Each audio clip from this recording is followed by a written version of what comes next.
All right, we are live-rinos. Yes, sir. See, gotta make sure that we're good all over.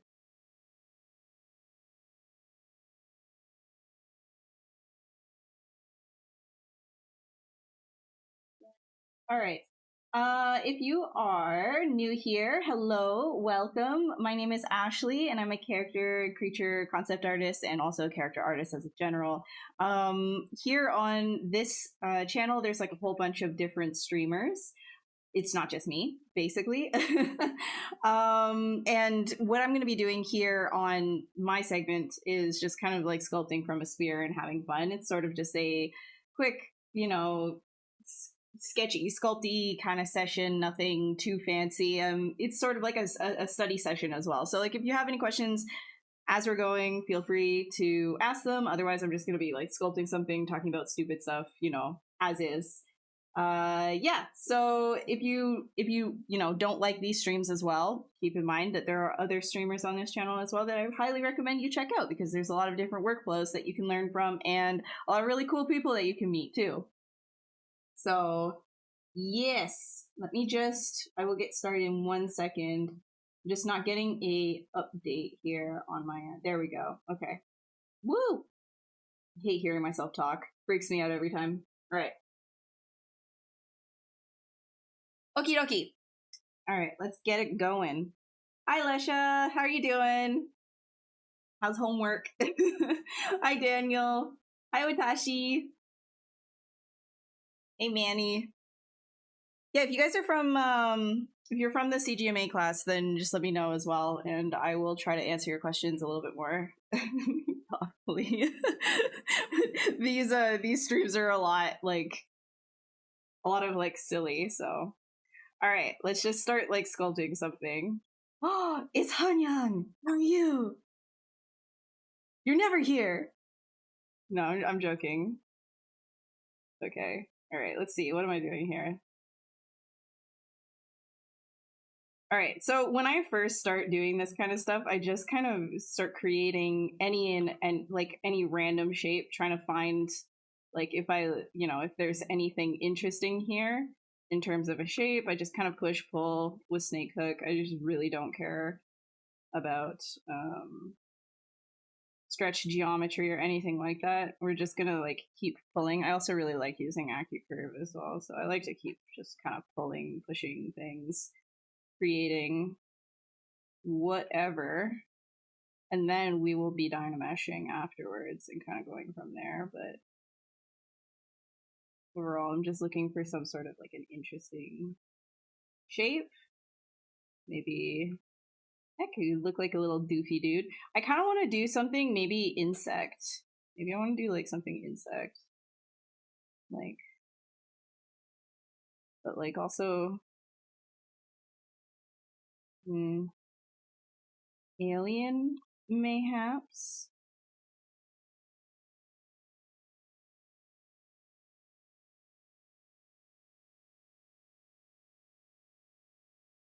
Keep in mind too, this is gonna change so much as we're going to. Like, anytime I do these streams, we start with one thing, and the end result is always something completely different, because I'm going through like random shapes.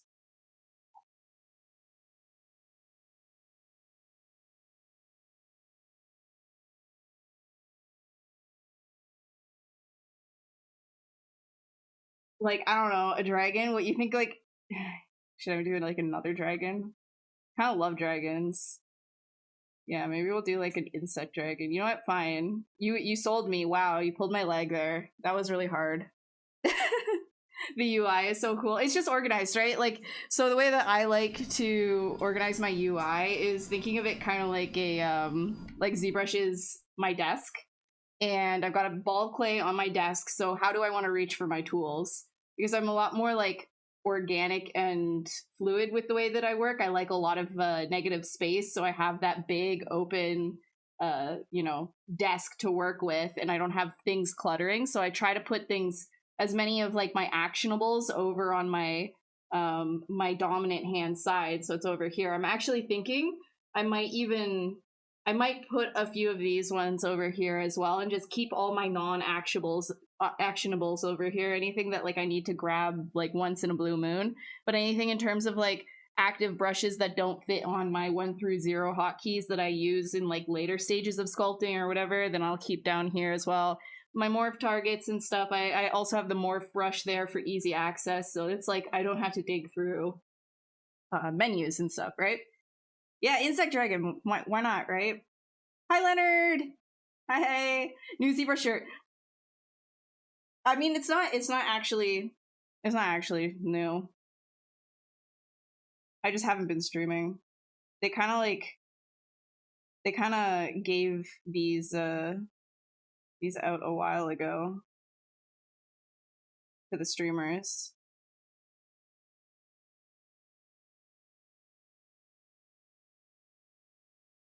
But then I'm like I just kind of like wear whatever when I wake up a lot of the time because I'm work from home, right? So a lot of the time I'd be wearing my ZBrush shirt. It gets dirty, and then oh yeah, right, I'm streaming the next day.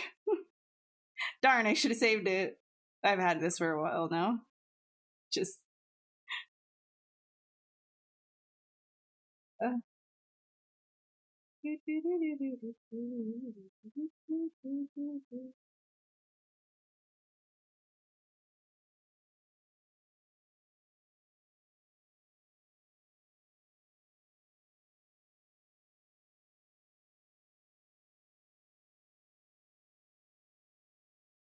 maybe I can do like some sort of like a spider meets like weird exotic bird type dragon. Might be interesting. What are you up to right now, Han Yang? Sorry, my bad. Hi Ashina, how are you? Hi Lester. Hi Omer. How's it going? Hi Ma. How are you? How are you? How are you?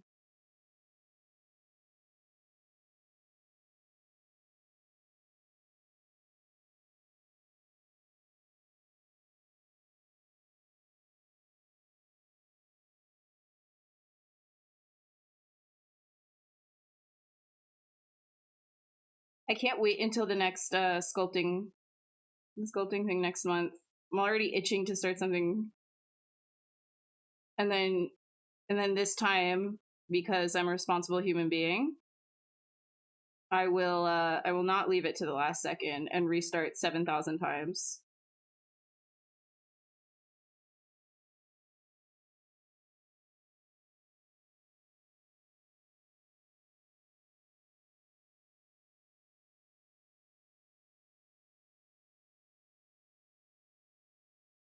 So I'm looking for like, you know how like I'm constantly moving like this. If you don't notice, like these like lines, this is what I'm looking for. Like these sort of like fluid carry throughs.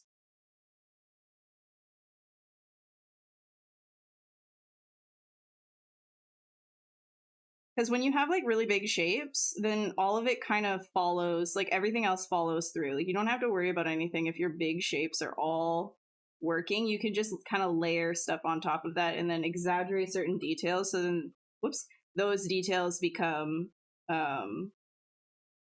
main forms later as well.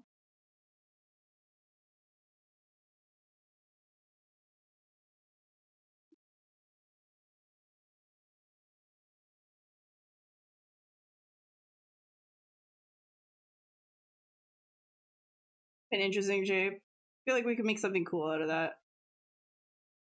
You're gonna be fashionably late this time, dude, right? Yeah. No, I'm not agreeing to that. No, I'm not. I was not. It was not cute this time what I did. That was not cute. Uh Yours was so good though, and you actually got it in on time. Your baby is napping? Nice. Sweet. Free time. You're free. They gave me a few when you did your stream. They were the Pixelogic ones. You couldn't sell them anymore. You don't mind. It was free. Wait, you want to sell the Pixelogic shirts? Any clothes that I have that I don't need anymore, I would just give it away. I never sell anything. Maybe I should. But then like people need stuff, so whatever. Hey Frosty, how's it going? Looks like a phoenix. It'll be interesting, right? Because I like I'm thinking like make the paragon or paragon what are those hawks called? You know what I'm talking. I know you know what I'm talking about. The oh, I'm gonna figure it out. That is annoying. What is it called? Peregrine. Peregrine falcons. Like, you know when they train them, they've got like these goggles on their eyes. But like, what if you made that like organic? It'd be kind of cool, maybe.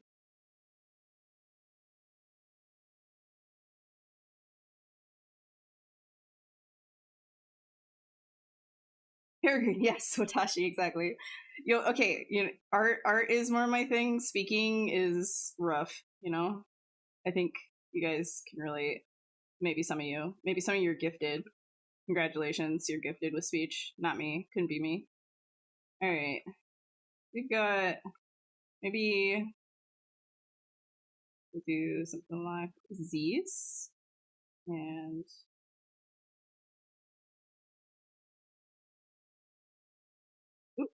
okay. So my gizmo was not straight. I'm gonna straighten that out, and then I'm gonna do that again. We'll be good. There we go.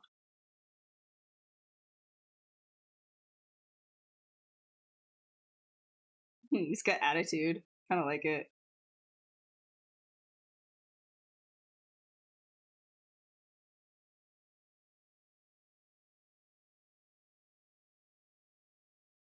You know that I can't talk about ZBrush on the iPad.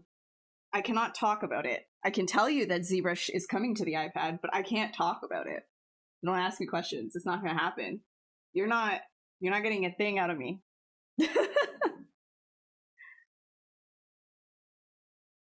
Want to relax? Throw your thoughts away from your head? All right, well then do so.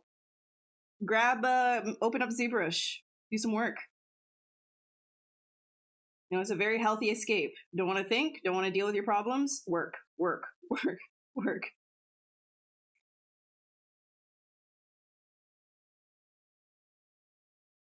Okay, he's got attitude, but I don't know, like, if I want it to be like that much attitude. You know what I mean? Like, it's good to have attitude, but that's kind of like,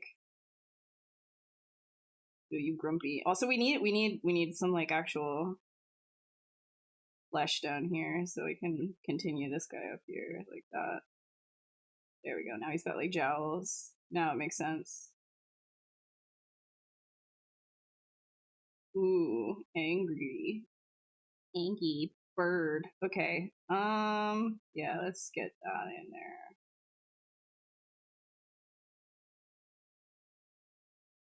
I'm gonna grab the horns, which I kind of want to make like more. I don't know. Maybe it's like something a little bit more like insecty.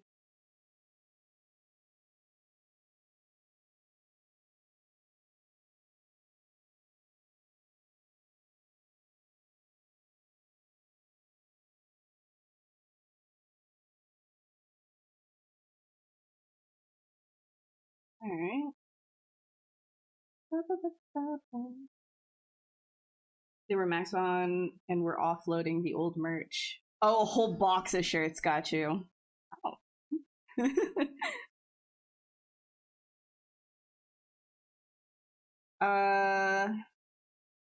Oh, you're not trying to sell. Okay, sorry. I misread what you were saying. Then I'm sorry. Hippogriff.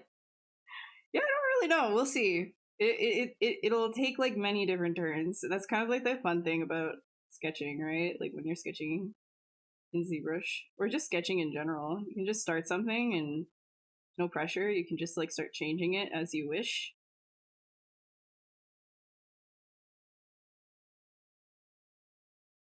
Maybe I should like show you guys the latest project because like I kind of haven't been showing the meteor dragon that I was working on.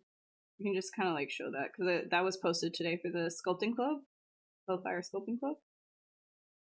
Before I like continue this, I'll show you the thing that I was working on.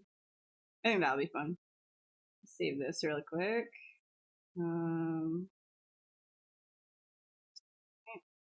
Go.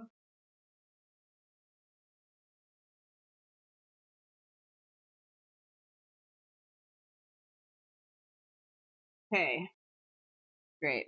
Now I'll load.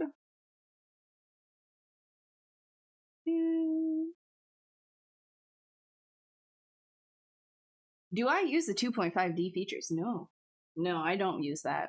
Some people will use it for very specific things. There's like some sketching methods and like alpha, like drop to your canvas and then create alphas kind of methods with ZBrush. I prefer to just use alphas, like, you know, make them external or whatever.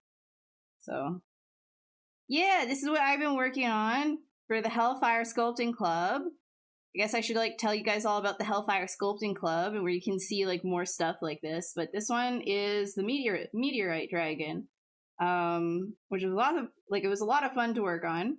And I restarted it probably literally seven times because I was really upset with the way that it was going. I didn't like it, and finally we got somewhere with it. But yeah, this is where it ended up. All of the detail work and everything is very laggy on stream because we're at a delicious 56 million polys. My computer is not built for NASA. But we've got some not safe for work mouth things going on here. We've got, we've got that meteorite labyrinthy skin. So I was kind of like thinking too, because this is from the Seneca region in the Seneca mythology. They're a native tribe, and I have a lot of beadwork and stuff. So it's like, oh well, I can kind of integrate that in a sense where it would be kind of like when I actually do texture this and render it out for a final shot, sort of like stars and things like that, because it is sort of a space dragon, right? If it's coming from a meteorite. So I thought that was kind of cool to show off, because finally, for at least, maybe the rest of the day, I'm a little proud of this one, and then I'll stop being proud of it, just like everything else. Hey, comics, how are you? How do you pronounce its name? I think, hold on, I have to have it in front of me. I'm pretty sure it is Gasian Dietha. It's sort of like, it's a lot of Gasian Dietha. Like, it's annoying to say, but something along those lines. No surface noise. No, this is all like hand alphas, hand sculpted. Because I like to hurt myself, and hurting yourself for the sake of art is always great and fun and cool. Let me get you the Sculpting Club. I'm going to show you all of the amazing work that everybody else did. Let me give it big ol', let me put this on the screen. So, let's see, Cintiq. This is a Sculpting Club, okay? So, we're a group of artists, and we all kind of just get a prompt. This is headed by Frank and John, and they give us a prompt sort of a thing at the start of the month. Well, this one was 2 months, because, dragging feet and everything, but 2 months, and we kind of just go from there. So this month's prompt was mythology and folklore inside of your own country, like your country of origin. So I'm from Canada, and I chose something from Ontario, Canada, which is one of the provinces in Canada. So this was, for me, it was meteorite dragon. That was my folklore creature, and I make a bust out of it. Everybody gets the same stand to work off of, and we all maintain the same constraints. So this is everybody's work. It's really, really cool. I'm going to put this actually inside of the chat so you guys can check out closer. Some people are offering their stuff for print as well. If you're interested in that, you can contact each individual person if you want their stuff printed. But yeah, overall, it's a really, really nice collection of stuff. And they all have they all have little descriptions that come with them too. So if you wanted to learn more about like these folklores, this one is Hanyang's. He's in chat. Look at how beautiful she is. I would let her in. I'd let her in. She could, she doesn't need to live under my floorboards, but I know that she will. She'll suck my energy dry. There's also, on every single one of these, there's like a little Q&A as well that comes with it, a little turntable too. So definitely check that out. Very cool people. All right. And now I'm going to destroy you. Delete. Bye. All right. Bye. Back to this. How many in the club? I don't know, actually. How many do we have now? Because it's in Discord. We've got, probably like 60 people, something like that. Maybe even 70. Yeah, we got a lot of people in the Discord. But like people who, you don't have to constantly participate either in everything. Yeah, no, I was looking at, so the reason why I'm saying 60 is because it's like offline, we've got 44, we've got 12 online. Yeah, but then we have got like 8 people in the veteran category, so like maybe, you know. Teacher, guru. Oh my goodness. Oh my goodness. Teacher, guru. I don't know about that. I don't think I like being called a guru. I don't want to be a guru. I don't have all the answers. But I'm glad I'm your favorite. How are you? All right, let's figure this out. Let's add.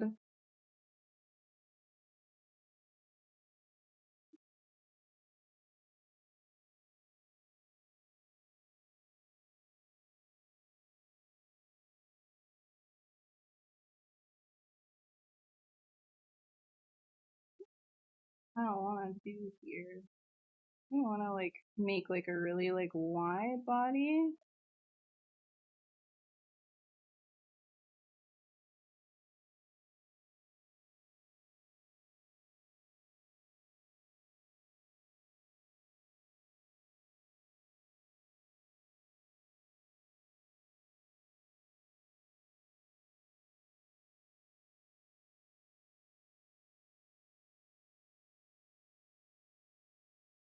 You have to live on a mountaintop. Wait, sorry, what? What are we talking about? Sorry, I blanked. Give it a crab body. I want to give it something like insecty. So crab, sure. Art direct to me. Oh, to be a guru. Oh my gosh. See, yeah, okay, understood. True. I don't want to be on the mountaintop. Actually, maybe. Maybe.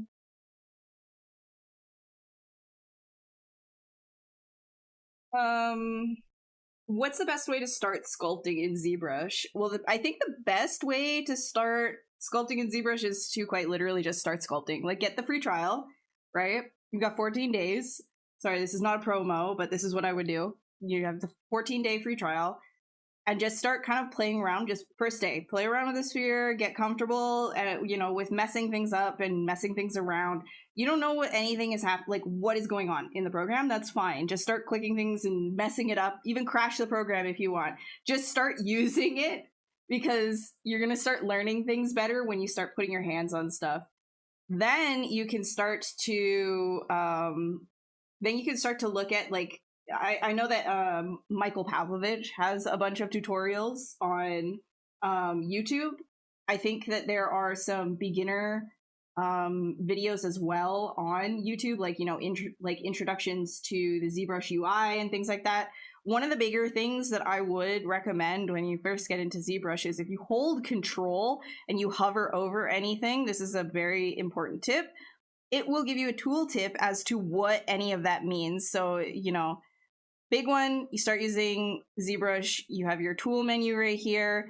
If you select one of your tools, right, this, like a sphere, for example, this is not going to be usable. Like, you won't be able to just kind of like open up your brush menu, select a brush, and then start working on it. So you just need to always remember to make the polymesh 3D. That's this button right here. And then remember as well the hotkey T is to activate 2.5D mode or not. So T will make your mesh active and you can start sculpting on it. So that's another important one. But if you do accidentally switch into 2.5D mode and you start doing a whole bunch of these balls everywhere, right? And you're like, well, I'm not sculpting anything, I'm just dragging balls. Control N is your other really important hotkey. And you can just drag again and then press T once more. So those are your main ones. Get used to that, and everything is smooth sailing from there. JK, it's not smooth sailing, but it's fun. It's more fun.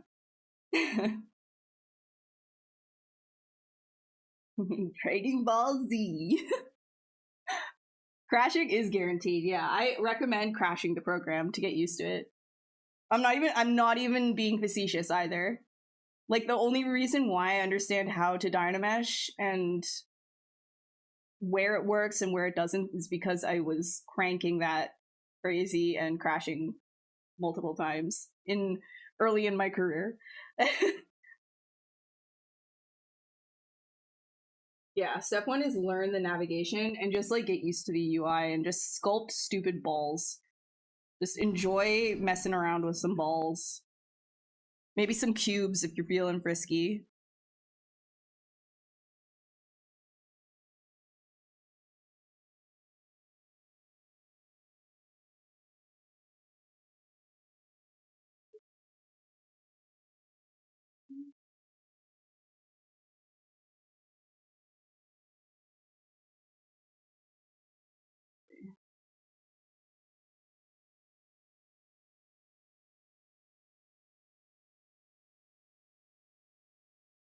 I'm gonna do some like kind of chicken wing insect type thing here.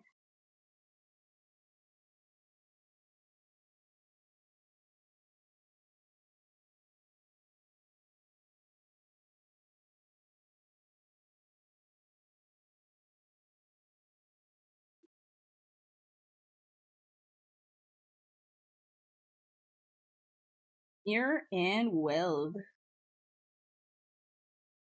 Should really hotkey that. Speedrunning tables has taught me so much about what I need to hotkey down, prioritize hotkeying wise.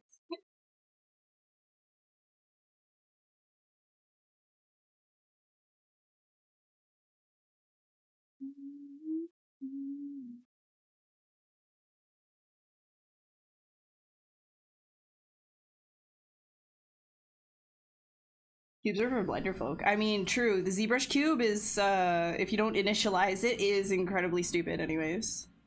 Sorry, ZBrush slander on the ZBrush channel.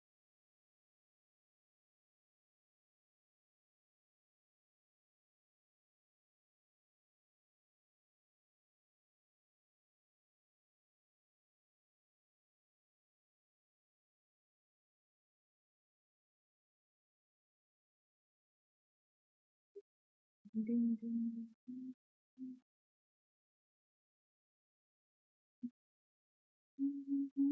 gonna close holes.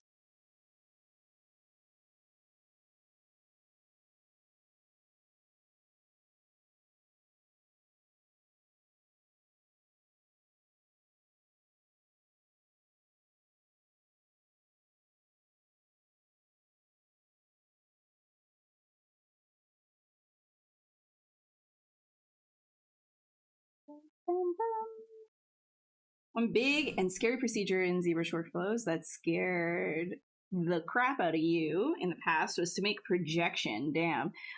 Yeah, so if you're projecting projection can be one that will crash you a lot when you're first getting used to like what you can and can't project. How does that function even work? That's like a really, yeah, that one will get you for sure. But one top tip is when you're projecting things, hide, like if I wanted to, like, let's say I have this one right here, if I solo this out and then I duplicate this off, right, and then I like I'll hide everything except for the two things that I need to project. Like I won't touch anything else, so everything else being hidden makes things a lot easier, because if you're projecting, it's going to project to anything that's visible, right? So just hide everything that you're not like working on. Oh, and then on top of that too, if you only need to project certain areas, another top tip is there's actually a brush, ZProject brush right here, and you could just brush on areas to project down to another surface, so you can get things that are seamless if you want. It usually works best when you're smoothing out the sides of it and just kind of creating a soft transition. It looks angelic. It looks kind of silly right now.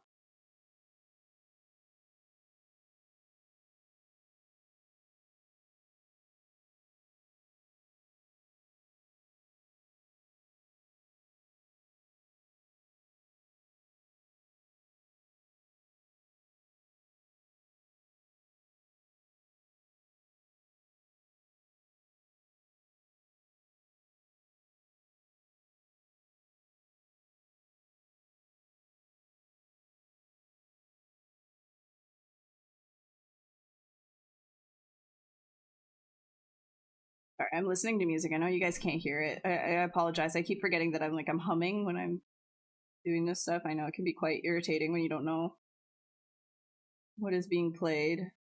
I will try to curb my hum. My whole hum. Okay.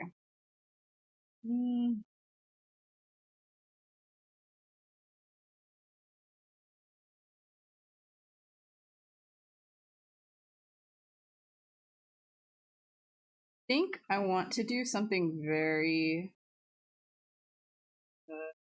curved, like a very, very smooth curve here.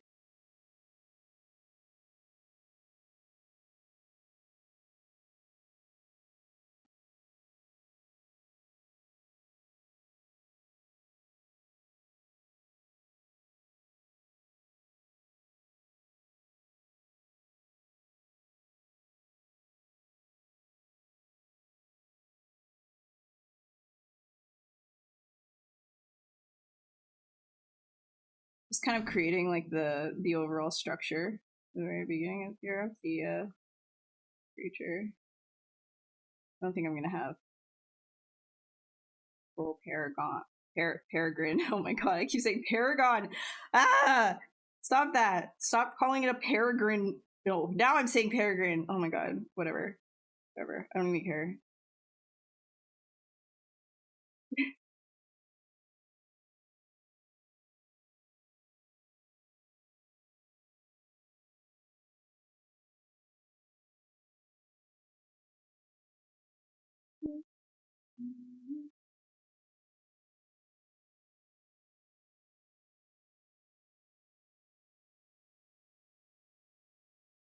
Yeah, there's lots of little tricks in ZBrush, and the crazy thing is too that once you think that you know everything, you do not. There is just know that every single thing that you do in ZBrush, there is at least 100 other ways to do that exact same thing. Do you care for quick keys or just the keyboard? Yeah, I just use the keyboard. I don't need a whole bunch of different quick keys.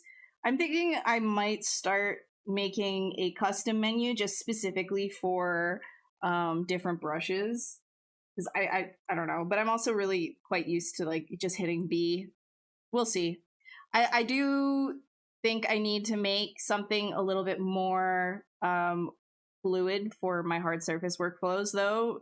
Just kind of get a quick menu set up for that as well, just to speed up the process of cleaning up a lot of topology. Because I usually menu dig for that because it's not really like something that I'm constantly doing. I'm usually doing organic sculpting, but when I do hard surface stuff, it's like, yeah, that would probably be great to have a little bit more fluid. So I always move stuff around too. Like I had a quick menu before and I just kind of deleted it. I wasn't using a lot of the things. Now I feel like my workflows are a lot more um, set in stone, so to speak.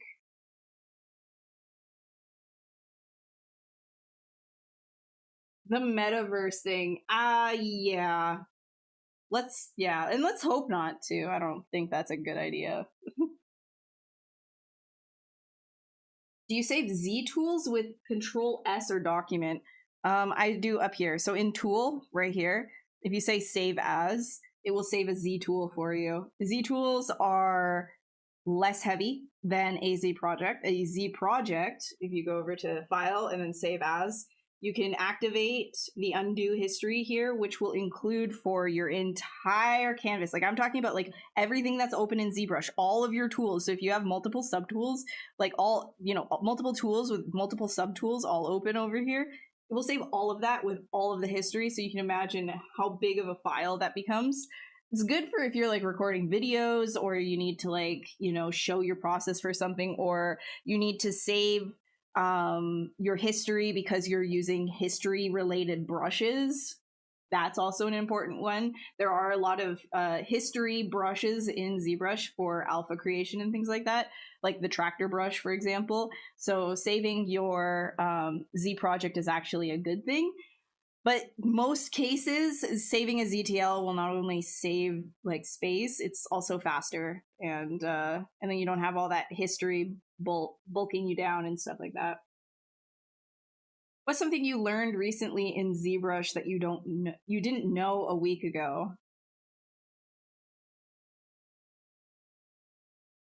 Oh, you know what? I think it was so this is something I did know like years ago, but I never used the feature, uh, which is, it's quite a simple one. But because we use the gizmo all the time now, I kind of forgot about it. So it's like, oh yeah, holy crap, that exists. That's so helpful. Okay, so this one, if you press W, you have your gizmo, right? And then if you want to, let's say, put an IMM down, like I don't know, let's just say, oops, sorry. Let's just say one of these right here. You can drag it out, right? And it'll face whatever direction. But like, let's say, you know, your gizmo is wherever and you're trying to have something kind of stick to the surface all the time. Sometimes it won't, sometimes it'll kind of go inside or whatever. But if you want to ensure that it's always on the exact same axis, like the IMM that you're pulling out, it's always on the exact same axis, press W to get your gizmo, Y to get this fancy thing called the transpose, and then just drag it out, hold shift from the surface that you're dragging it from, and then whenever you drag your object on that surface, it will stick to that surface. So if you actually have your gizmo, not gizmo, but your transpose active, wherever you're dragging it out from, that is the surface that it will adhere to. So that one I completely forgot about because I'm always using the gizmo.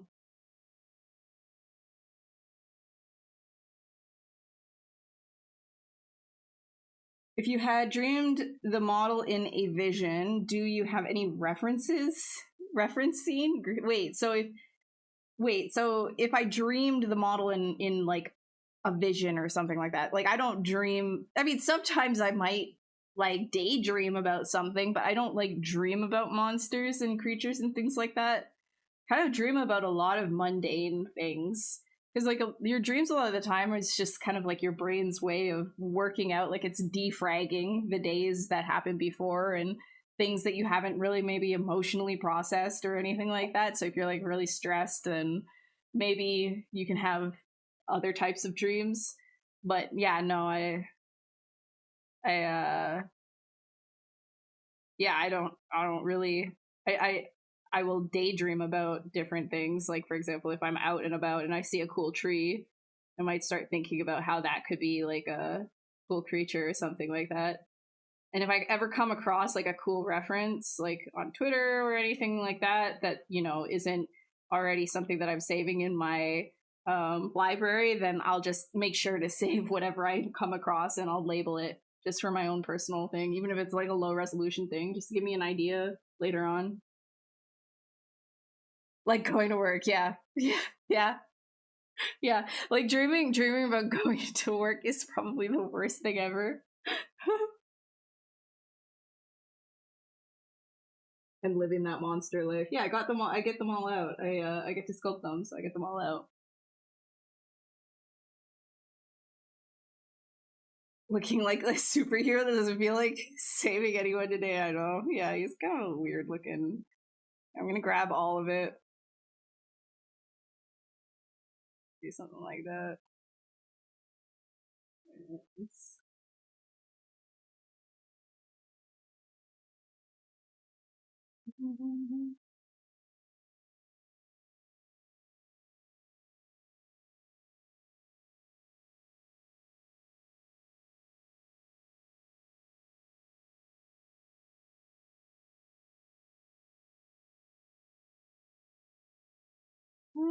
Actually, maybe from the back area here, I'm just gonna dynamesh it real quick.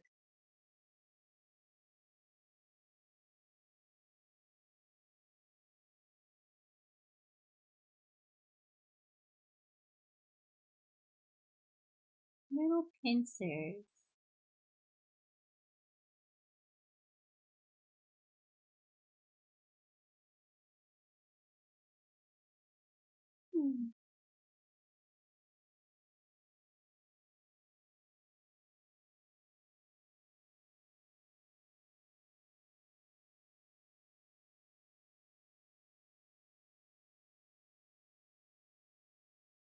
Actually, we could probably. Let me see. This is like that.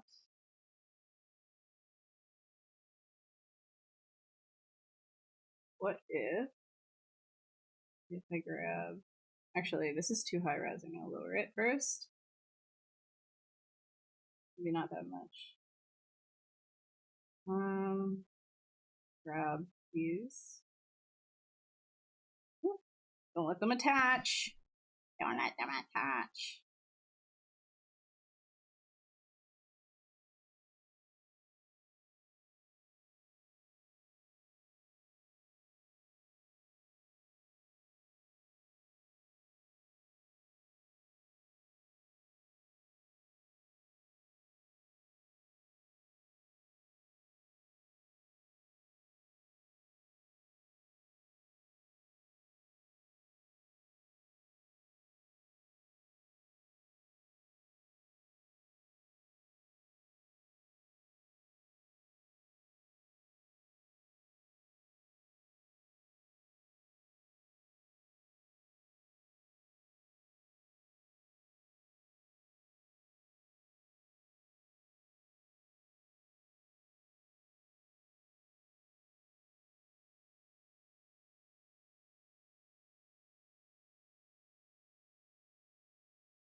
Make this neck longer.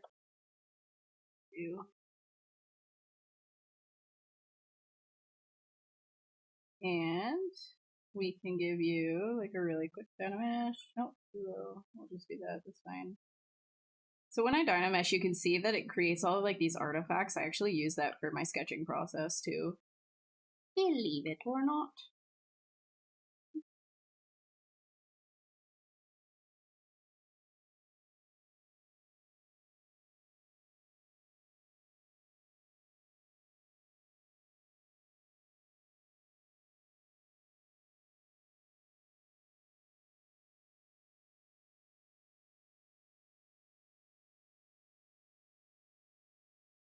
That looks silly.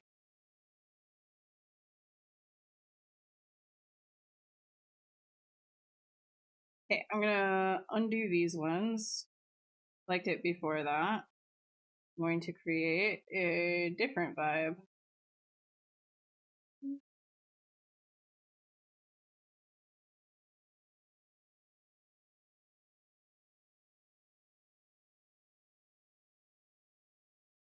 Make it skinnier. And then we also need, like, I gotta remember to put the rib cage in here. Never forget about the rib cage. So we will pull that out. Be a little bit of like a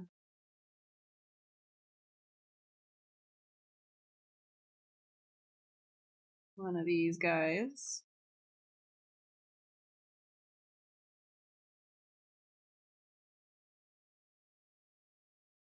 Throwing up gang signs. I know he's being kind of. What are we doing here?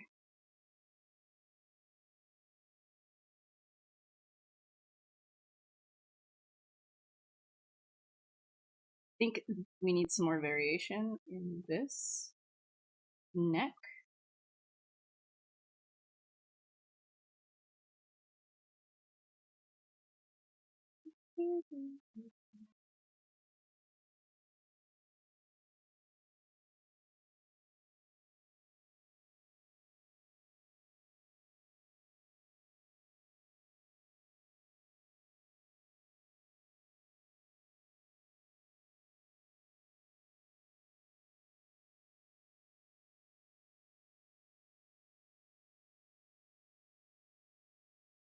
Have you done the twisted effect on the meteor dragon? So that was I mean, I don't know. If you guys really want, I can show you a like I have a lot of different things saved, so I can show you sort of like step by step what I was doing if you're interested in that. It would just be a lot of like opening files. If you're not, I'll just kind of keep doing this one. I don't mind. I'm here for the vibes to help out wherever I can. So if that is a helpful thing, I will help y'all out. A lot of it is hand sculpting though. It's not like there was like a simple way to do any of it. A lot of trial and error. Okay, I think this is these are looking goofy. Hold on. I got this. I'll figure it out. The sculpt will come to me.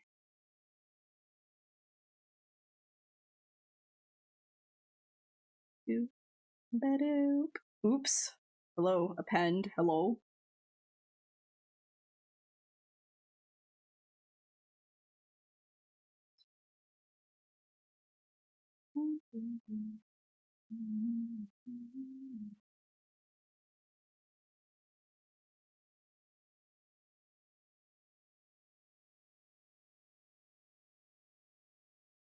I'm gonna create a sort of like claw function here.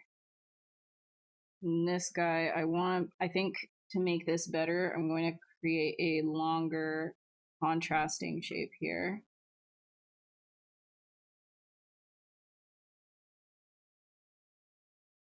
Might be interesting. Hold on.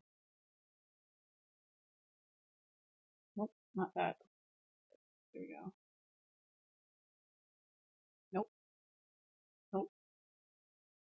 There it is. Hell yeah. Alright.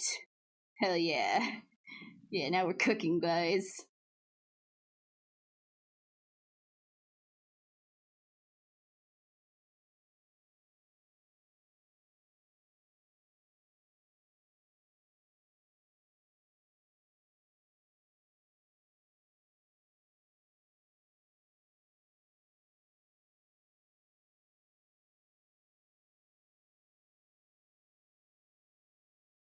Yeah, you want to? Yes, yes. Okay.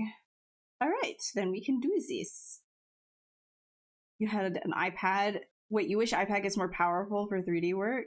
Getting more apps with nice feature? You have a hope for ZBrush, but you'll see if it's any good. I think you'll be pleasantly surprised, is all I'm gonna say. Yeah, the most recent iPad just came out, actually. And it is very thin and very fast. It's basically like a laptop in an iPad. It's quite crazy. All right, I'll see you later, Hanyang. Have a great evening. Thanks for stopping by. Let's see. The lead designer for a game so bad you would want to play. Oh, thanks. Fun story. I had an opportunity with Larian before Baldur's Gate came out, but that didn't really go anywhere. It was kind of like in the middle of the pandemic, and I didn't want to move and also work in studio and stuff.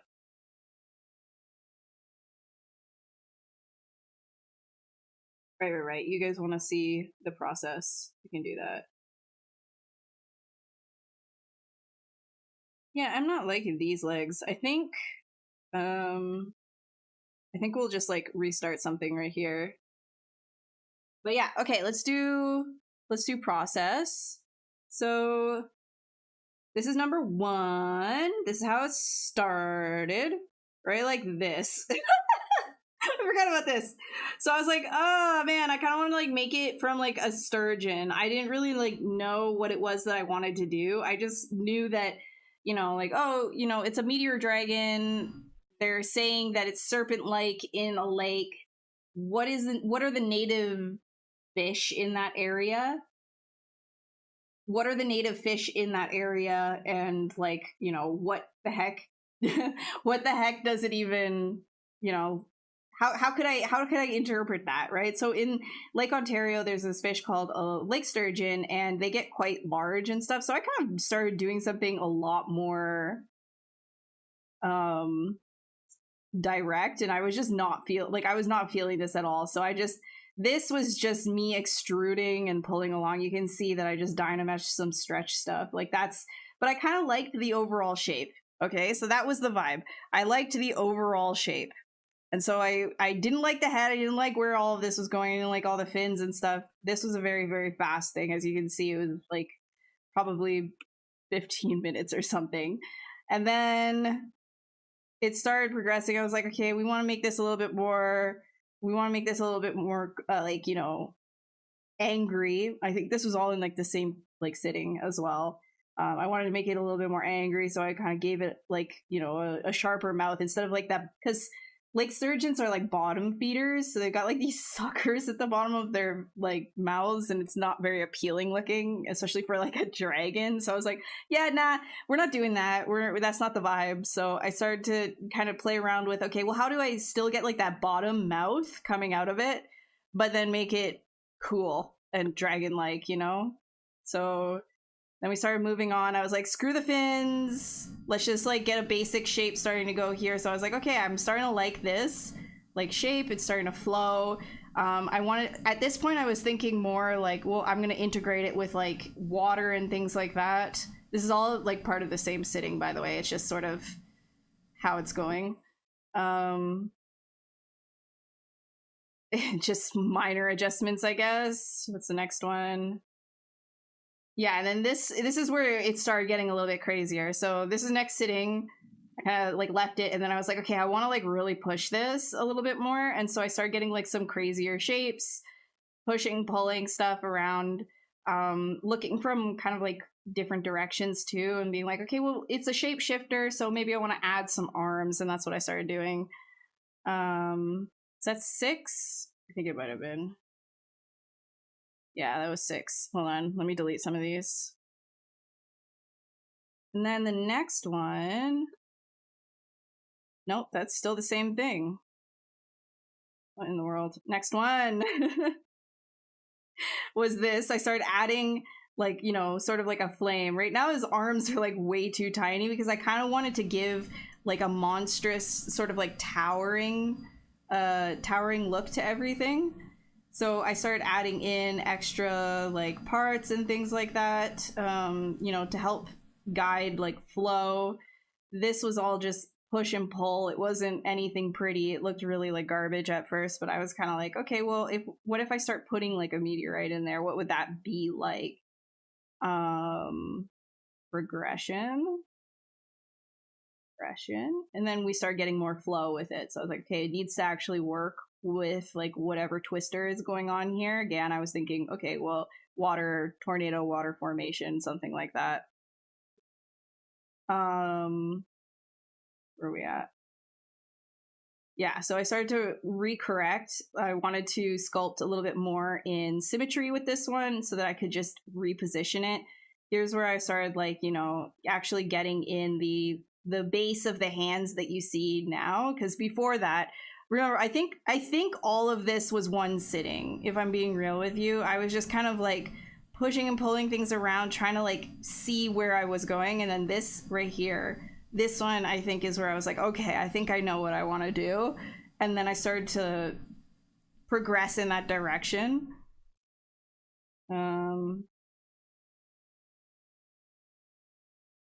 Yeah, so then you can just kind of see it start to take shape slowly but surely, having everything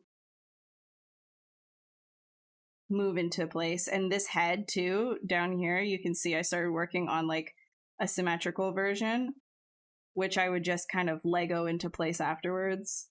Made it easier. Let me get rid of some of these so that we don't bog down. Delete, delete, delete, delete, delete. And then I'll just jump ahead a few of these. So yeah, you can see I also wanted to get, so this is where I was just like, okay, well, I really would like to get that like energy from, like it's sort of all part of the same thing. I wanted all of this, like the serpent, to be a part of the meteorite as well, and really like integrate that shape shifting. And so everything had to kind of work together. And I was like, okay, well, you know, if that's working together, then why wouldn't the snake itself be interacting as well with the fire itself? So that's where I started to get this sort of like this pressure downwards too. See, 18 maybe.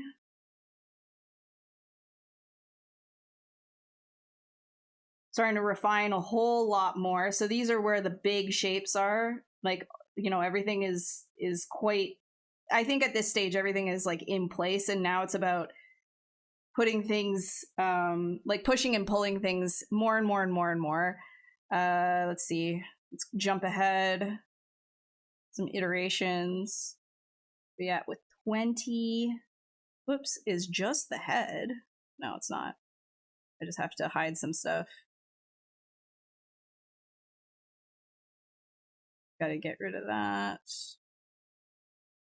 Yeah, so then this is where I was starting to integrate some spikes. Like, do I do it with VDMs? How do I want to do this? So I was just doing some like experimenting, so, like duplicating some stuff off. Like, I work really messy when I don't really have a plan of what it is that I'm doing. So I'll usually like duplicate a whole bunch of stuff and just kind of like start, you know, like here I was like, oh, well, what does it look like if I have some materials underneath that? And I start sculpting like a rock. And then like I jump over here and I'm like, okay, what if I start making like a VDM spike brush and I just directly do it on the mesh? And I was like, well, maybe that's not a good idea because, you know, overall this thing itself was quite high res to begin with. So if I wanted that high fidelity detail and more control over the spikes, maybe I want to do it with IMFs. So it's sort of like I was just figuring out, how do I handle this?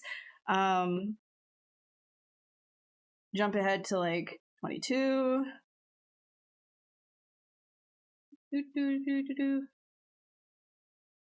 Right, so here you have like all of that in place. The tail is still like low res. There's no spikes or anything, but I'm starting to get like some sort of a, okay, well, this is where I want to go with like the detailing. This is what I want to do with like the hands and things like that. I want there to be a good amount of sort of like, it's almost like flesh is moving into itself again, like really like pushing that like shape-shifty stuff that I was doing. We'll jump to this one. Don't know what this one is. Be a surprise for both of us. Real chunky. I gotta close some of these. Okay, so now I have a lot of the spikes in, but none of the alphas are applied or anything like that. So at this stage, it's like it's almost primed and ready for alphas. These are like an old version of the fins I was using as just like a duplicate from the tail again. Just like, oh, well, I kind of want to put some fins on this guy. How am I going to do that? How am I integrating it to the overall vibe and shape of this sculpture, this statue? And then we will jump to the final, which is where all of the alphas are applied and everything like that. So you can see, oh my gosh, I need to delete some of these, my poor computer. So now it all comes together. Like you can see that like if you have a strong base, then everything starts to come together, like with the alphas and things like that. You just need to be able to see where it is that you're going with the main forms, right? Like jumping back and forth between these two, you can definitely see that. Actually, let me turn. There we go, so you can see it better. So everything was like in place, and then there was only like maybe like some scale changes with the tail and things like that, but everything was like detail based, right? Right.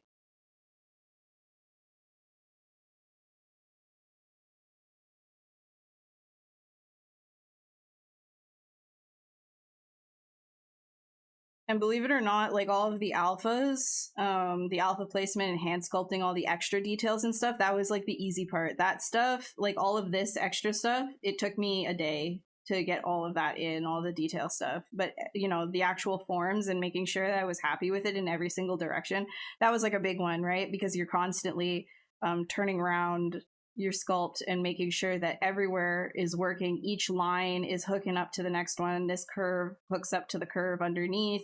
This one hooks up down here. You know, everything is cohesive and your eye is following properly. That was my big concern before getting all of this stuff in. I didn't bother because it's just like, you know, you just kind of end up wasting a lot of your time if you put down a whole bunch of alphas and you don't have your overall flow and everything just the way that you like it. Yeah, so hopefully that was insightful and you can see that I just like leave things real nasty and ugly for a while.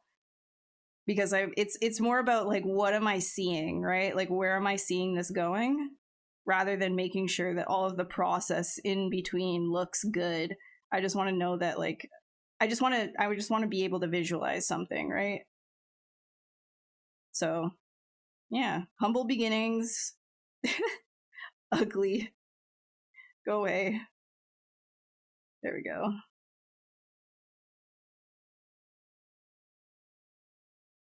I'm gonna sit.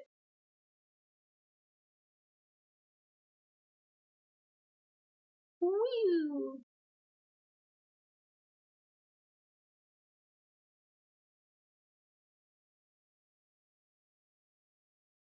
All right. The Rock isn't the final boss. Wait, what do you mean the Rock? Oh, thank you. Yeah, the hands. I always love doing hands. I really like sculpting hands. Actually, I'm gonna open it one more time. Okay, I want to give you guys a close up of some stuff because I have not.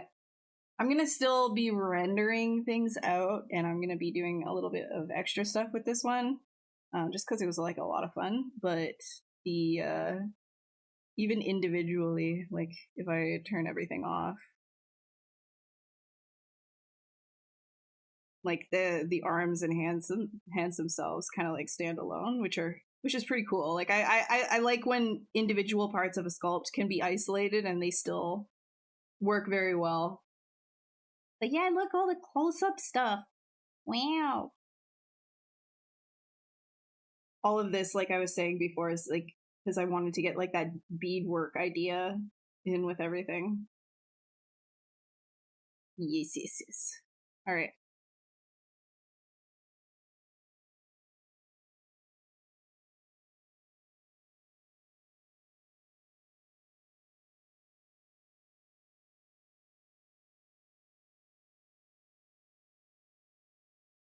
All right, back to you. Get rid of dynamic on solo there. I don't think we're going to do that. So let's go back. That was stupid.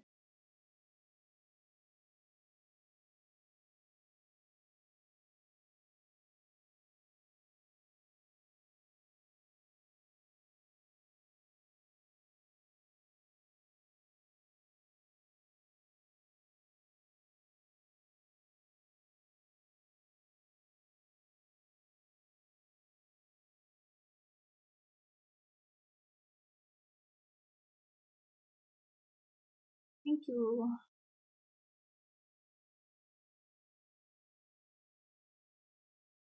Do I remember the sketch with the spider-like thing holding the soft drink? No, I don't. a lot of sketches that I do on this that I just kind of forget about. Was it on ZBrush Live? I don't know. Oh, that's gonna be stupid.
Figure this out. I don't like these. I don't like these. I'm deleting these. I don't like them. Goodbye.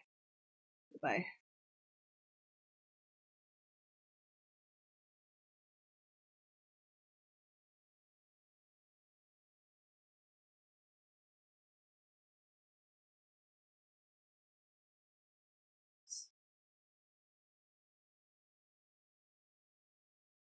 But I usually sculpt heads with symmetry on or off. Yeah, it really depends. I usually start everything with symmetry. Unless it's a very obvious, like, asymmetrical thing. Usually you can save a lot of time with just, like, starting with symmetry.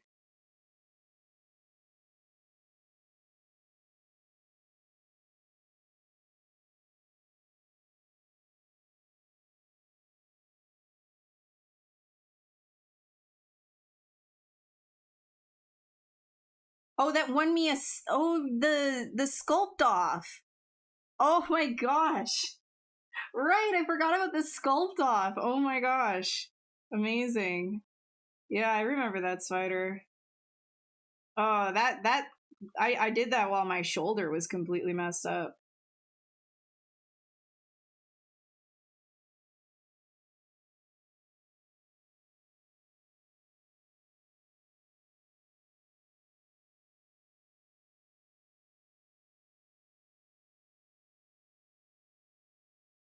Yeah, I'm gonna like remove this beak. It'll be easier to control if I remove it. I don't know if I like this shape.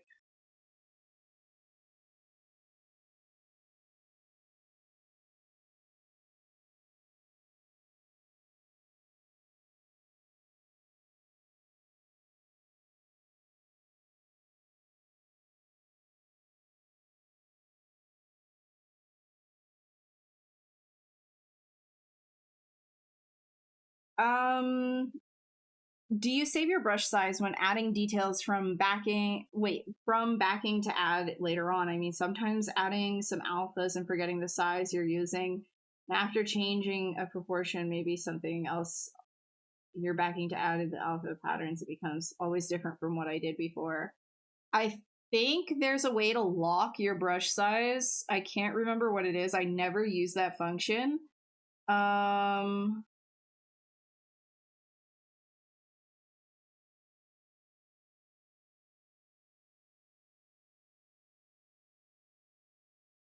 I can't remember exactly what it is. Remember dynamic mode per brush. Draw size per brush, sorry. Remember draw size per brush is right here.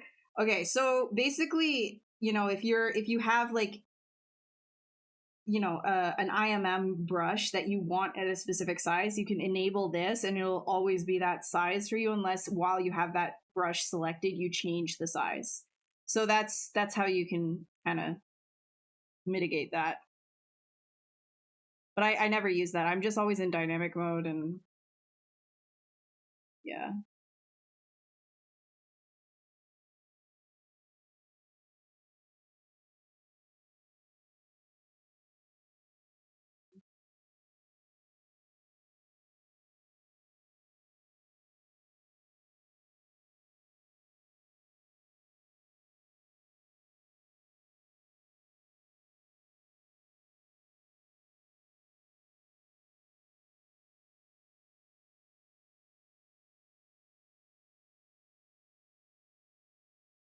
Feeling this thing.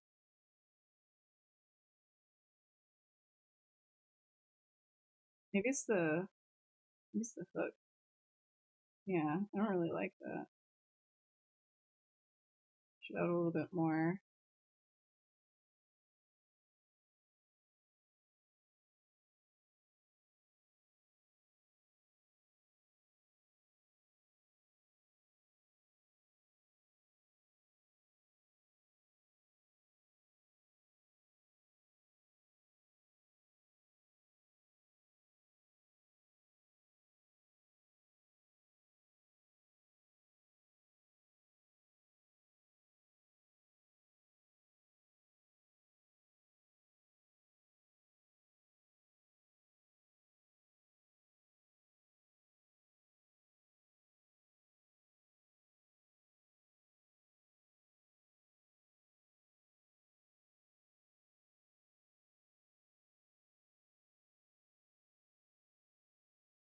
Let's actually figure out what am I doing down here. So I wanted to, let's actually, where are my human body parts? I'm going to use actually a arm. And then I'll chicken wing that. Let's get that off.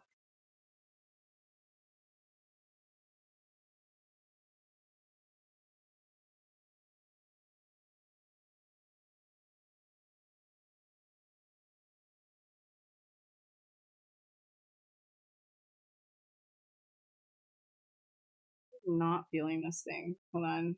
Can I like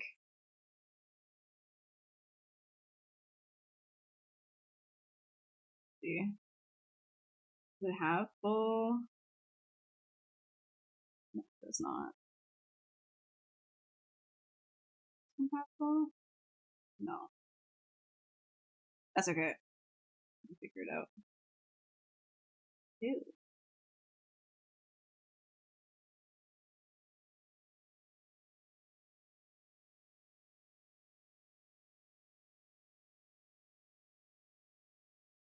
Yeah, it's yeah, it could be a little bit confusing. I would just say that like whenever you're doing like alpha things that require the same brush size all the time, just to kind of do that all in one step. And if you're ever having issues too, just save a layer where you're going to be doing it so you can turn it on and off.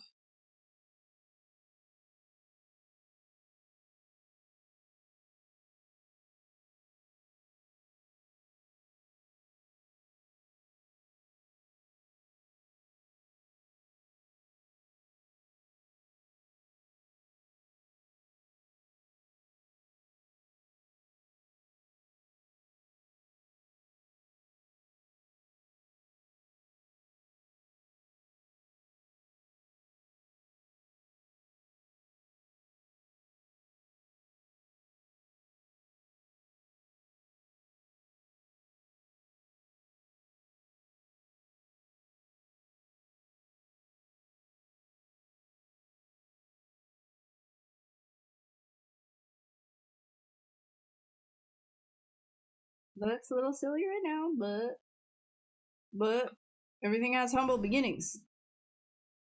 You just have to have the vision. Have the vision.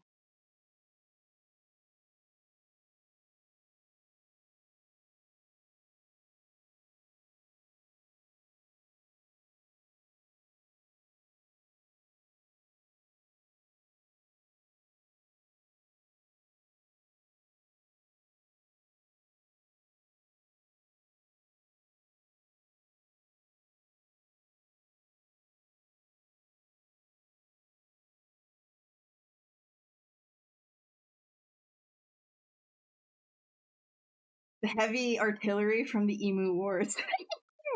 Yes. Excellent. The Emu Wars.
The emus won that war. Who were they fighting? The ostriches? Wait, no, you're talking about the actual the Australian. Wait, what was that? There was like an actual thing in Australia like a long time ago. It was something ridiculous. I don't know if it was emus or if it was those wild dogs.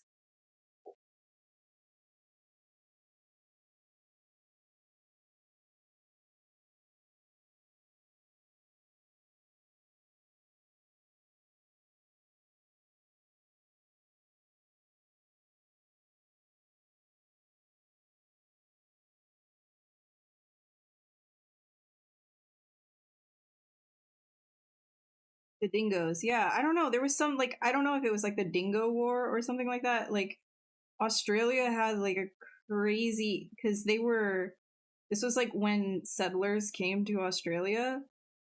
There was something about that. I can't remember now. Like they had like the dingoes were all eating their wild stock because they brought sheep and cows over. Like that's not native to Australia, right? And so they brought all of these livestock over, and the dingoes were eating all of them, and they had to like they struck like a war against the dingoes or something like that. And then I guess there's a war against emus as well, which is insane. Australia is just built different. I don't know.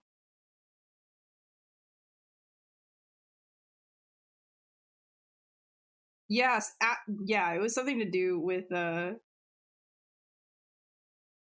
like yeah, I can't exactly remember.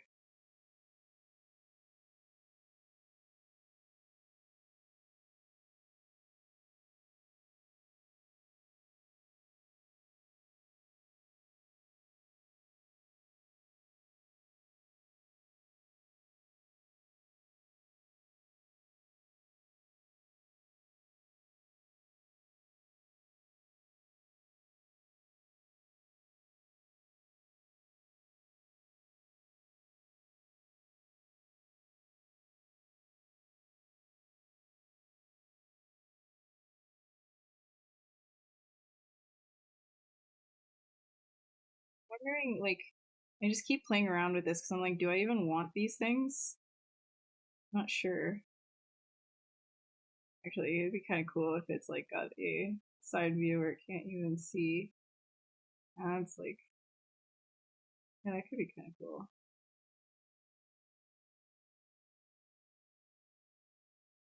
Yeah, I kind of like. Okay, wait, that. Oh, let's go with something like that.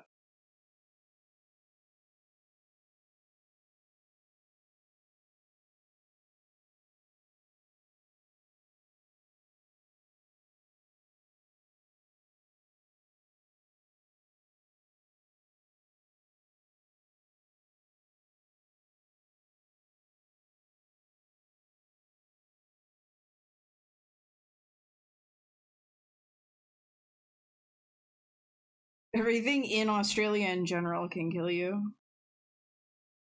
It's not the wildlife, it's the weather.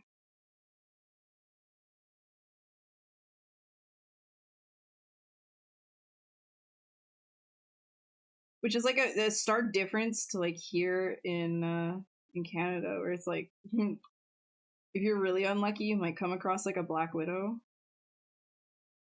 or a brown recluse, but it's like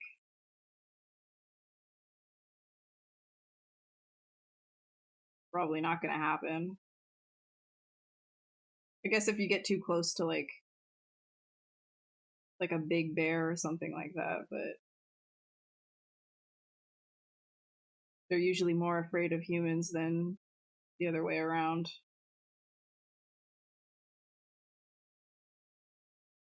Okay. Think maybe don't like yeah, let's do something straight out. I want to do something much more shape driven. That might be kind of cool. All right, let's grab this.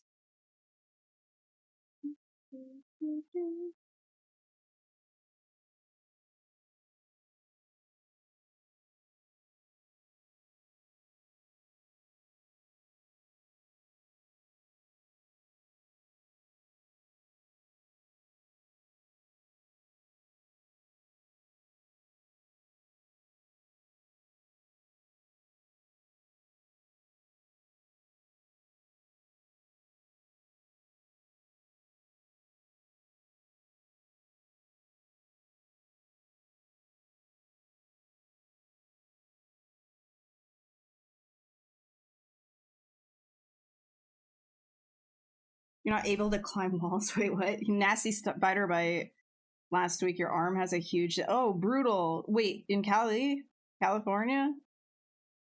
I guess it's a warmer climate, right?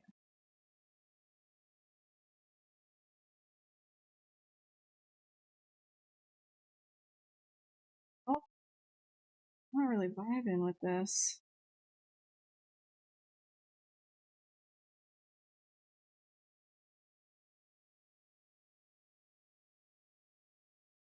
Could do something like this, actually. I mean, that would make sense too with the beak, because a lot of the time, like if you've got like really big opening beaks, they don't open like a hinge necessarily. They've got kind of like a like birds have that sort of what is it called like flesh in there, the muscles.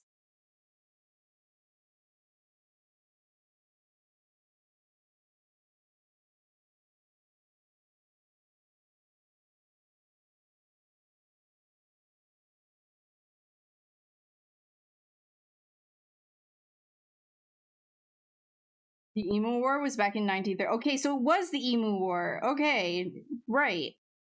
That's so funny. Yeah, Australia is absolutely built different. Let's just like quickly see if this. Yeah, that's good.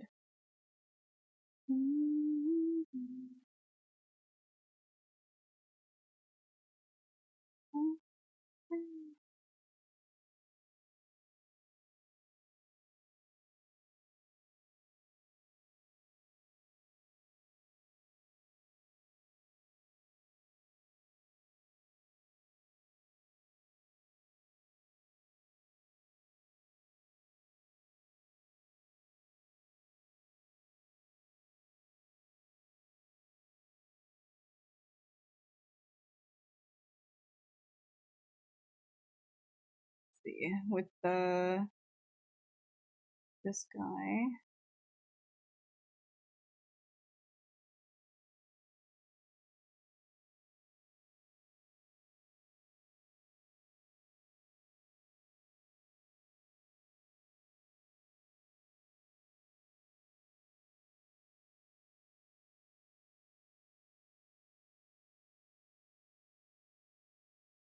Ah, peekaboo.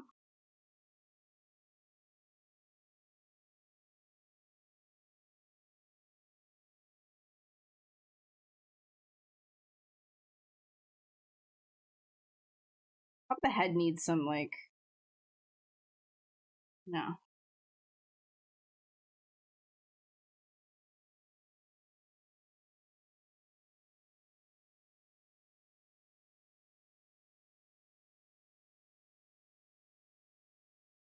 Already bitten you in your upper arm, hurt a lot. Oh, God. Well, it wasn't like a recluse or something, right? Like you're fine, right? Right? What's my method of quickly changing brush size? Right click navigation. So if you're using the spacebar all the time, you're gonna find that's really slow. If you have a stylus with a pen, like a button on it, right clicking, you're gonna be able to open up this menu and just kind of like slide. That's usually what I do, and I've just gotten really used to doing that over and over and over again.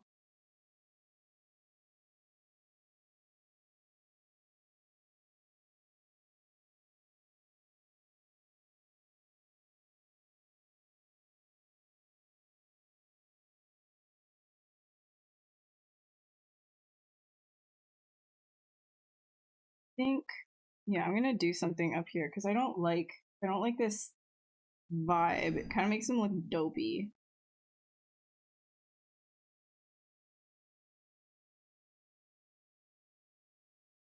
Squish, squish, smooth, smooth, smooth.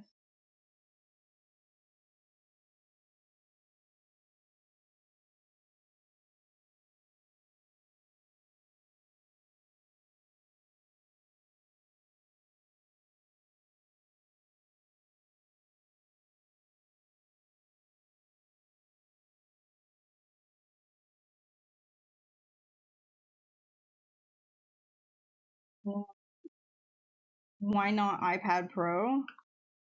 What, sculpting right now? ZBrush isn't out for the iPad yet.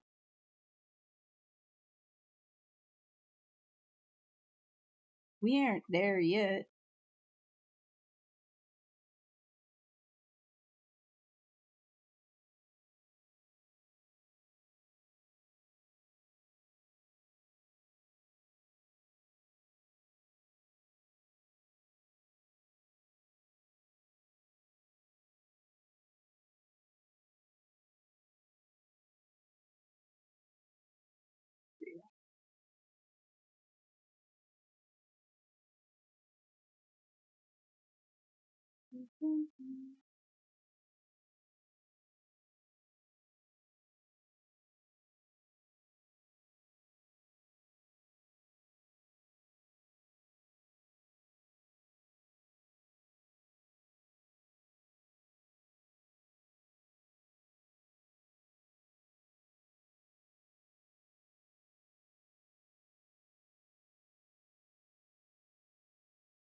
Have you guys ever seen the inside of a bird's mouth? A lot of bird mouths are really, really freaky. Great reference if you're ever looking for something interesting.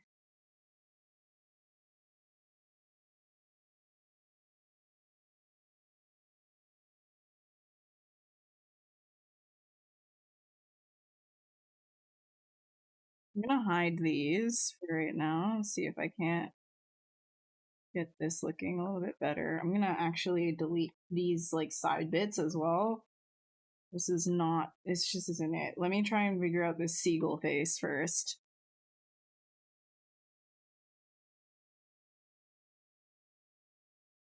You don't react well to any insect bite? Dude, that's a mood.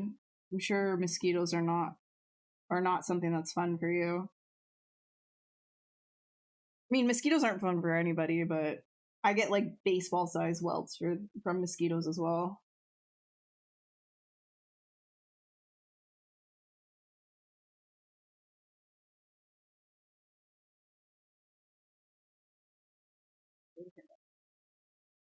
Spools. All right, that's fine.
Yeah. Yeah, not continents. Oh boy. Not fun.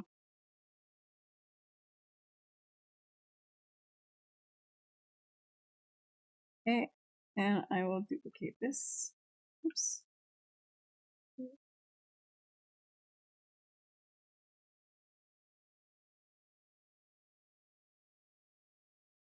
Get rid of local symmetry. That can be an issue sometimes. That's what I was trying to do before. The sort of like insect thing going on.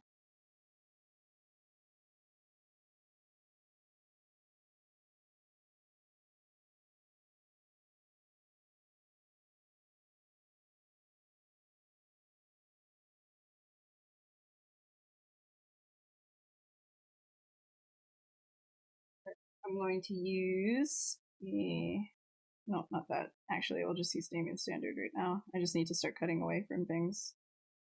I create some sort of a cohesion here.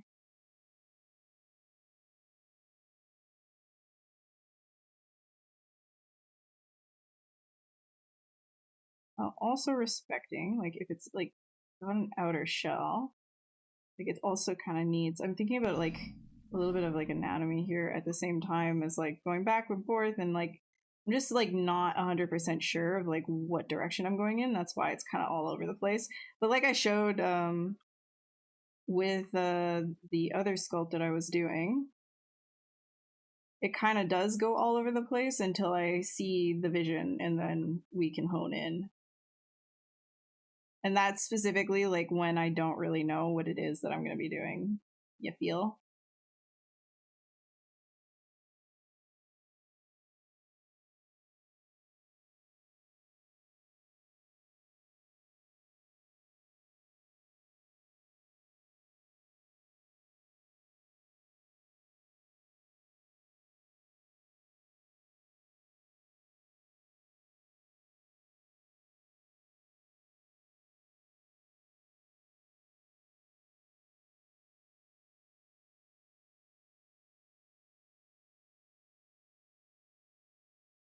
Don't want it to impale itself in the face. We're going to push that like that because we go ahead and grab where it would be closing. Right here. Oops.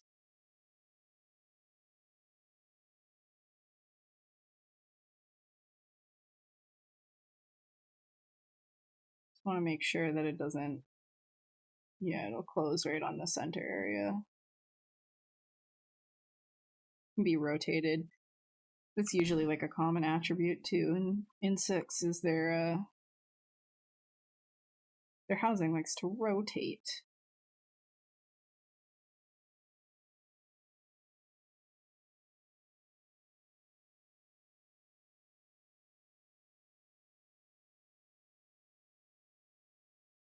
It is a very odd looking chicken. Trying to get like it, so that's the thing, right? Like you could do something conventional. I'm trying to get something a little bit more interesting going on here and still have it look kind of cool.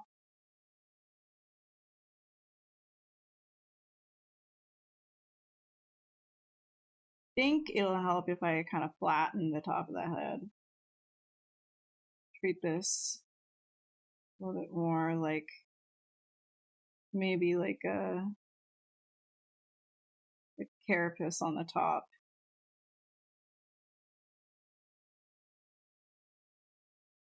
I think that helps a lot.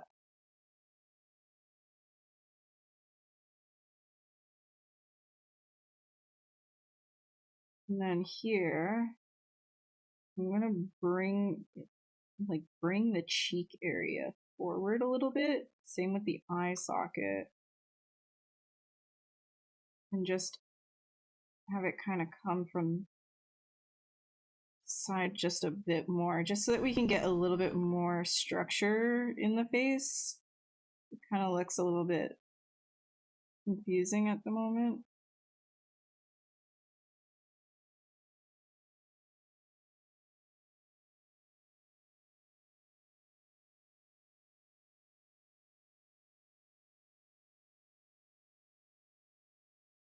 All right, goodbye to that. I don't know what we're doing with that.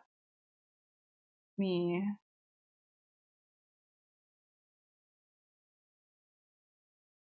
pull this guy out.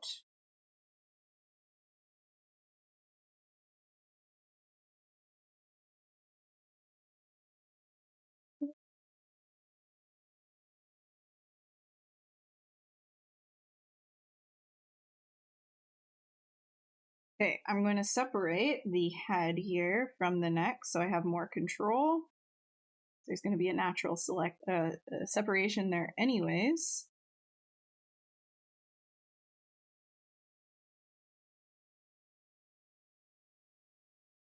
For anybody like watching and being like, oh my god, her process is so messy, this is quite literally just when I'm sculpting and I don't have anywhere to, like, I don't know specifically where I'm going. If I do have like a very strong idea, I'll have all my reference ready and all that. Like, it's literally not, it's not like this for everything that I do, especially if I'm doing something for work. There's always like a direction, right? It's never like nothing. Like, hey, we need something, and then they don't give you anything, like anything at all to work off of, like no prompt or anything, just we need something. Like, that never happens, right? So that's sort of what is happening here, is like there's nothing. So it's like blank canvas, and then I just start moving shapes around until I see something and I'm like, yeah, I can kind of go off of that.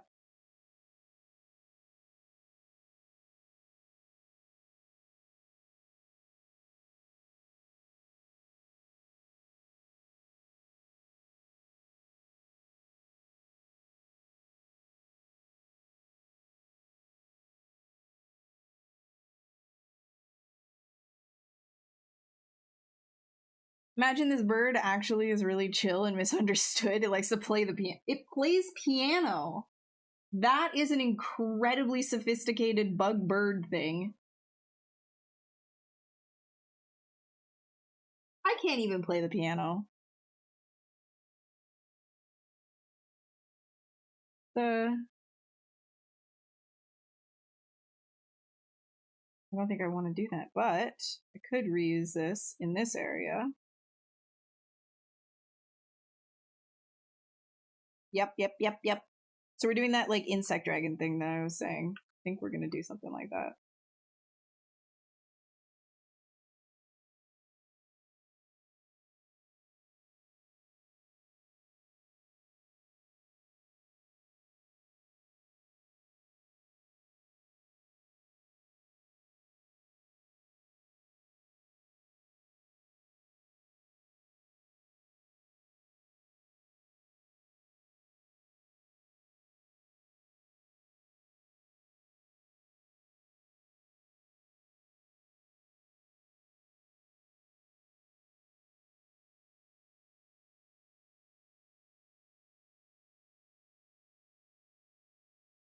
Just to kind of see like how it's working. I can get have a cool shape when it's closed as well. Not that like we're going to see it closed, but a lot of the time when I'm dealing with mouths, I like to think about them if they were to close, even if it's not for production. Usually then you just end up with like a more cohesive design overall anyways.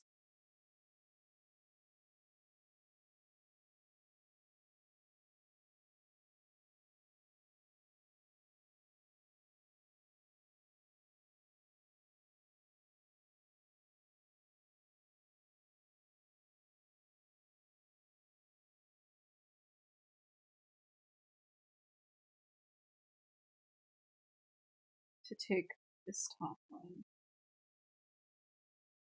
pull it down. All right, we're starting to get a better shape here.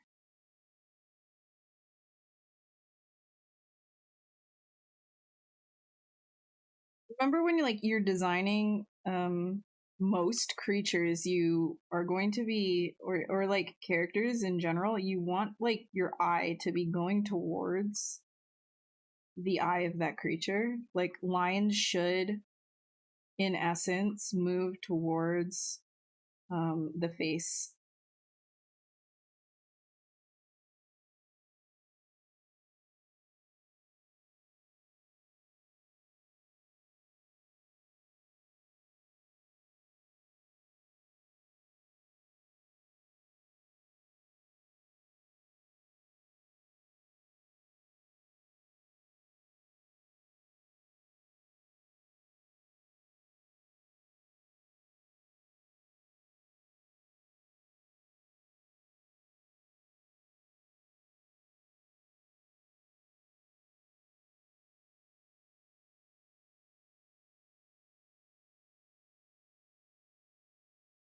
Also, notice too, if you're new to ZBrush, notice how much I'm like moving around. Every single time I do something, I start spinning around. It's good practice to give yourself a better idea of what it is that you're working on from all the angles.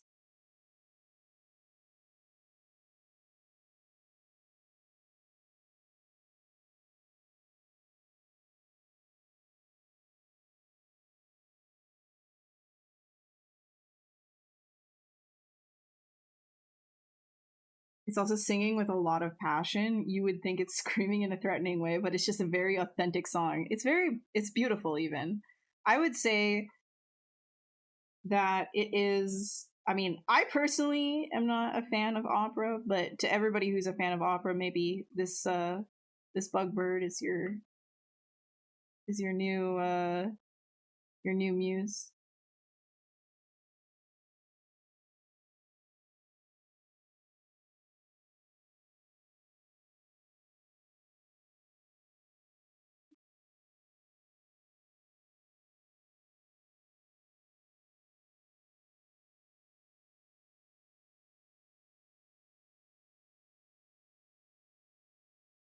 Another thing too is whenever you're designing anything, you want to be carrying forward the same shape language. So if I'm doing like something like this, then I would bring down that same idea like over here, maybe like if I'm going to go with ovals, then I want to like start to design a little bit more like with ovals.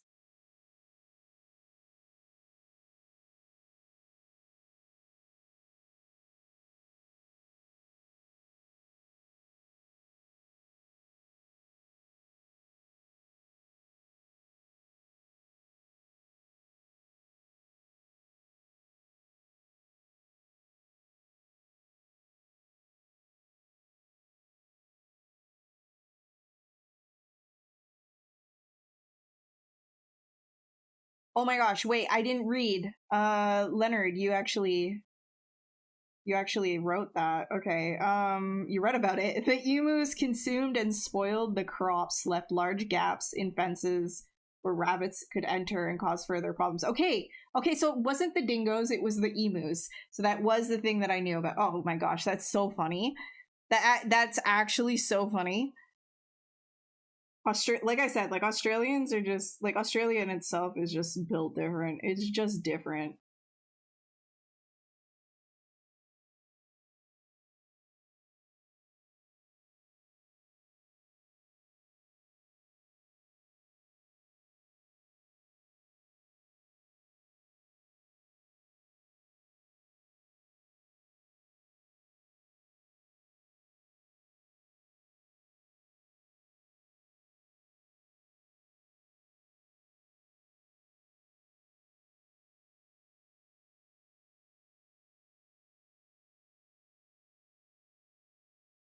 I'm not gonna have like a solid neck. I'm gonna like pull out sort of like a side panel type thing.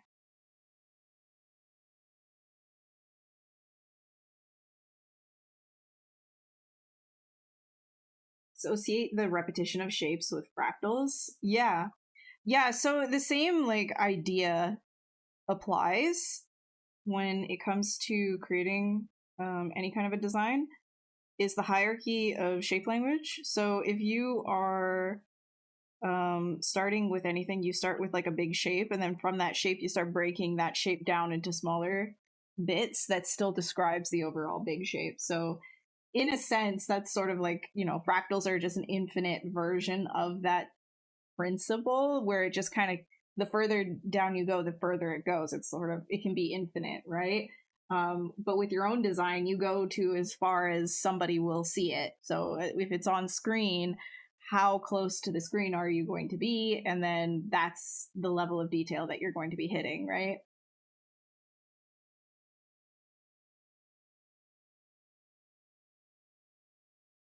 She's descended of criminal stock. That's like, that's, yeah, that's on par with just like calling her a colonizer. uh, I mean, aren't we all? We're all just kind of, we weren't here first, so.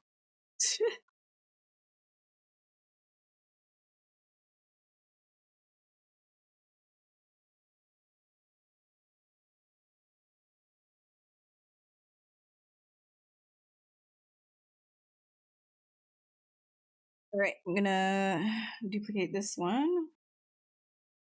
I think too, we're going to, actually, this could be kind of cool. Let's do like a little bit of like a weevil type thing. I love weevils. I love weevils so much. They're so cool. Get that again.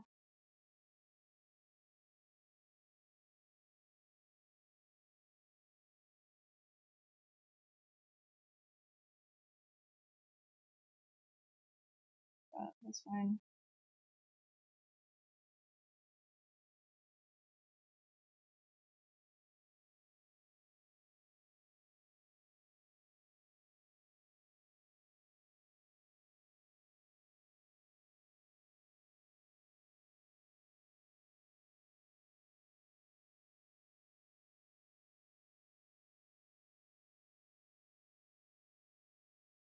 It has you can't do any of those deformers if you've got a whole bunch of what are they called? Subdivisions. Thank you. And arc.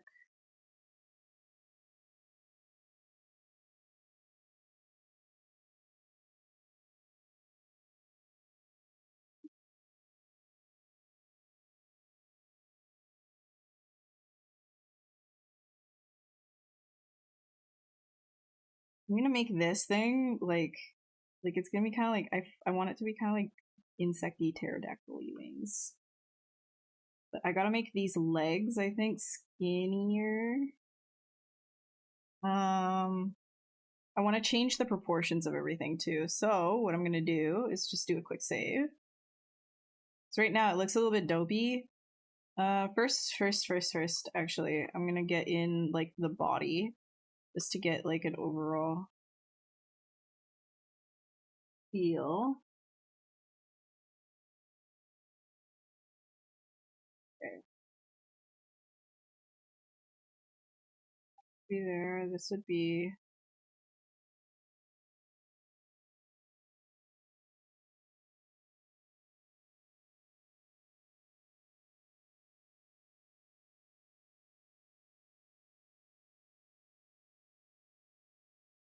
this one. Bring that back, I think. Pull it in. So I'll have like two sets here. That'll be interesting actually to deal with. And then we can have the end of the rib cage.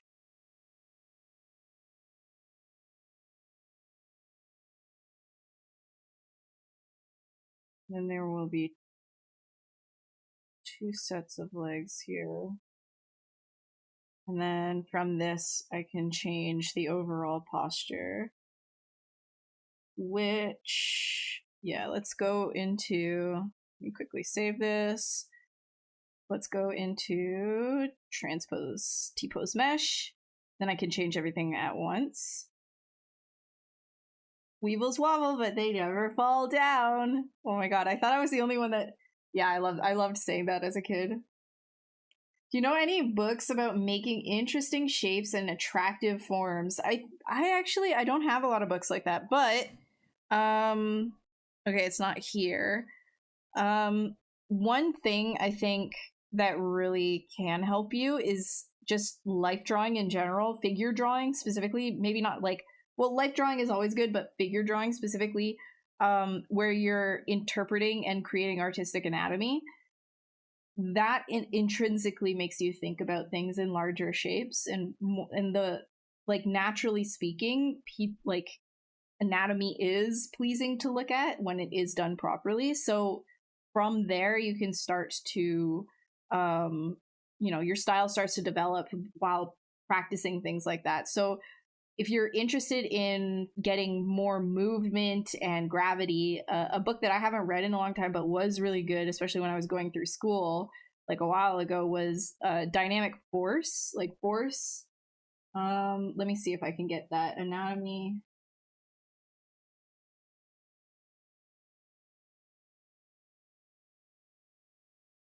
Called again? Force Drawing Human Anatomy by Mike Matesi. Here. So it's kind of like, you're gonna be using like a lot of curves and motion, things like that. So anytime that you're trying to get really nice shapes, it's sort of, it all plays into itself. All right, I'm gonna hide these. I'm gonna change the dynamic brush scale so we have something a little bigger. Then I can just start from here. I can start changing the overall scale of everything, like, together.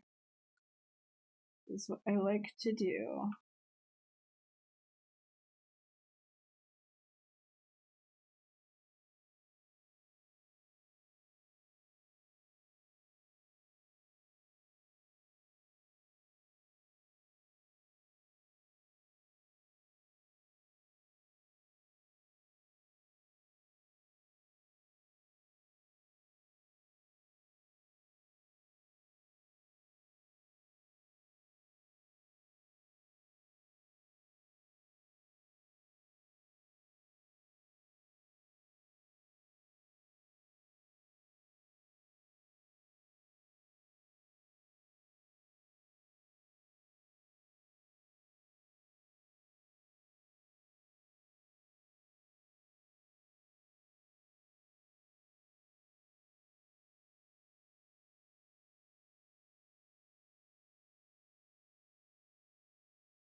I can actually pull these apart. I want to give it more of like an actual chest here.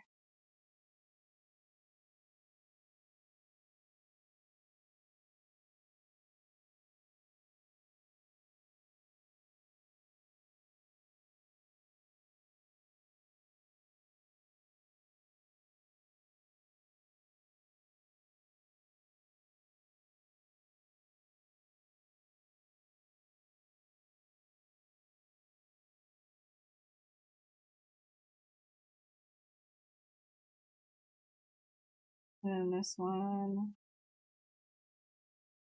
and pull that one back.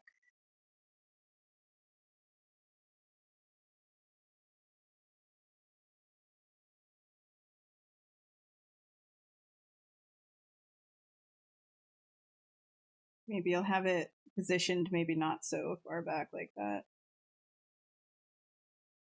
Play around with the overall shape.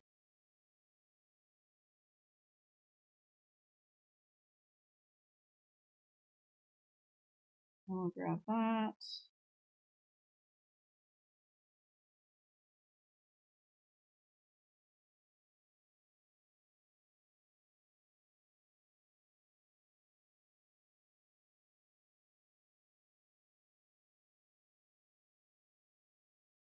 Wonder if I give this an angle like that. I kind of like that a little bit more.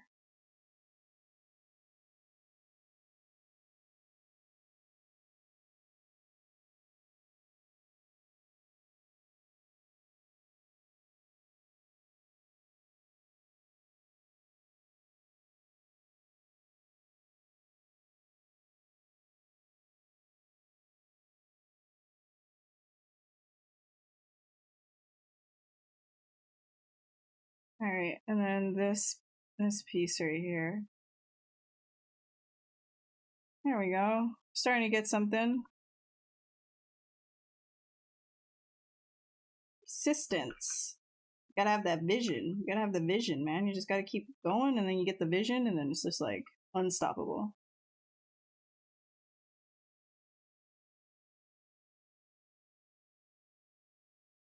All right, and then we can do the tail.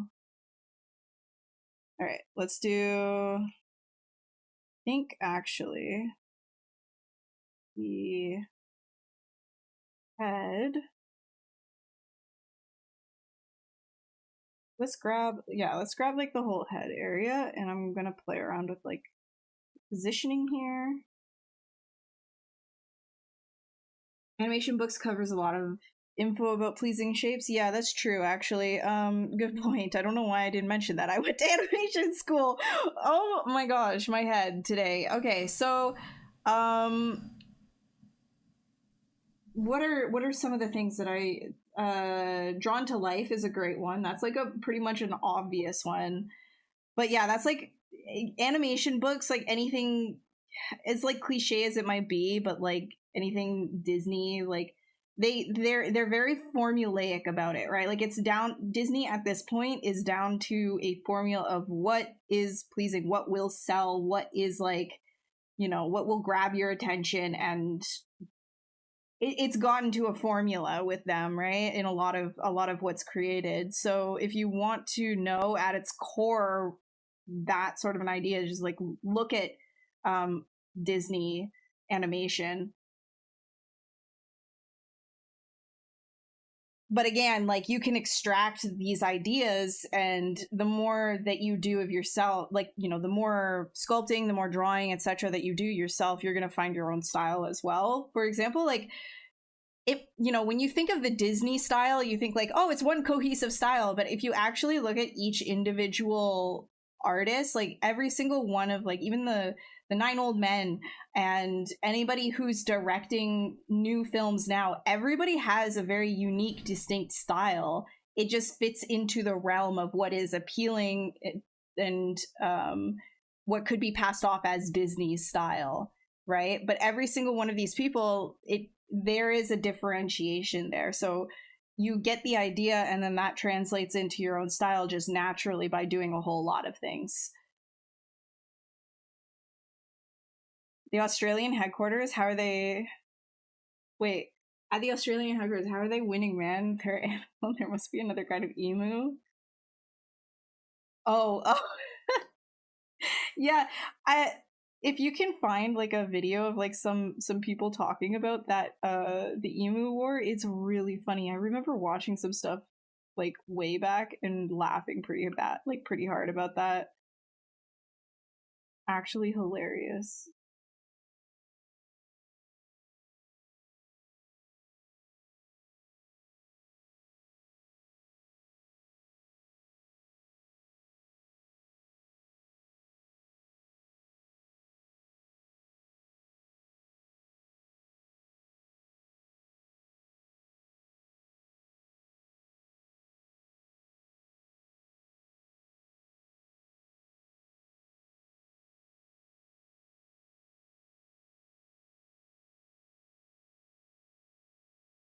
Okay, I think that's pretty good. Well, no, I don't like.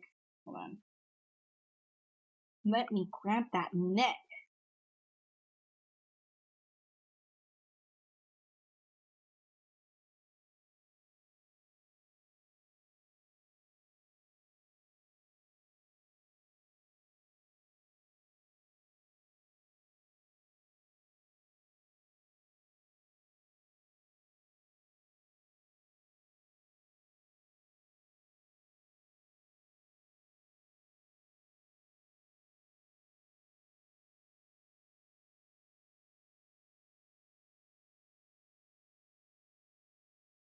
I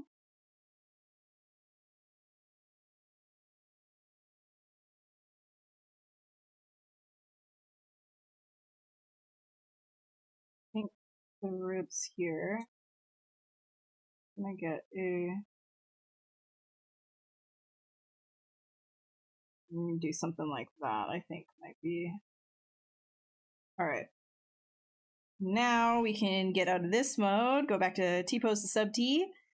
Whoop, get out of extreme weevil position, and now we have something a lot more interesting to look at than that flat weevil. I'm gonna save.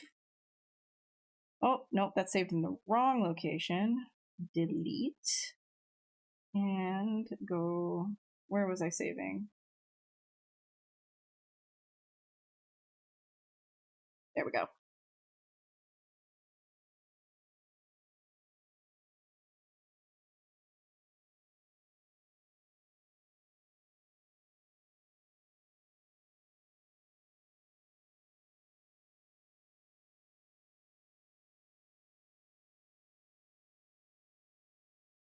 The lacerating? No, this is just like, so this one's low res right now. It's just stretched geometry, and then you can see it like kind of clipping in and out because the geometry is so stretched. But then once you Dynamesh it, it actually preserves the laceration like this. So it's really great for sketching on top of, right? That's what I do for my sketches a lot of the time.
It looks yeah, I know. It's you should try it. I think you'd be really good at it. Looking at like all the monsters that you do and everything, I feel like you'd really enjoy that kind of a workflow. Just like being a little bit crunchy.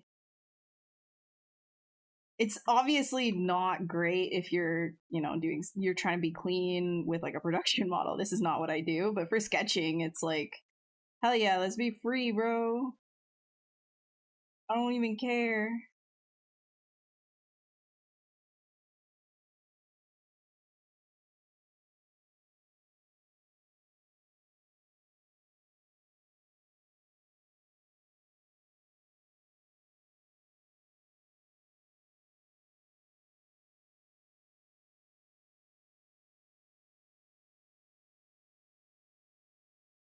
Also, guys, if you don't know Dope Pope, he is also in the Hellfire Sculpting Club and did a folklore beast. He did the Pope liquor.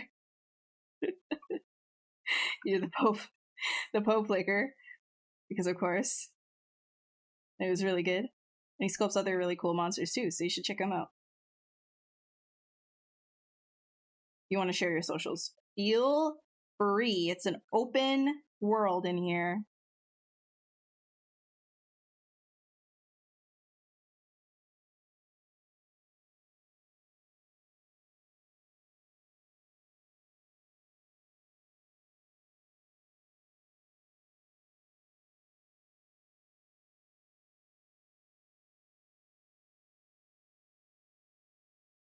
I know, Pope liquor. Or do you mean Dope Pope? For sure. But then, Pope liquor.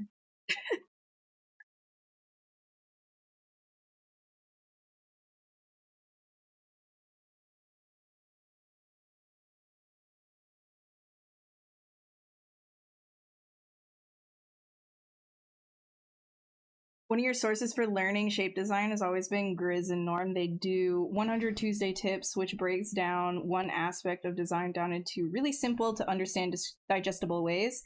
And they put most of it online for free, which is lovely. So you can Google Grizz and Norm tutorial. Oh, perfect. That's actually really great. Thanks for sharing that. I did not know about that. And honestly, more free resources, the better for everyone, right? Which is why I like doing this, because I love our community.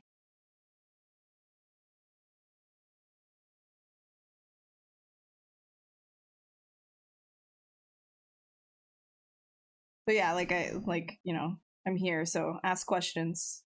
I'm here. Ask me questions. I'll answer you.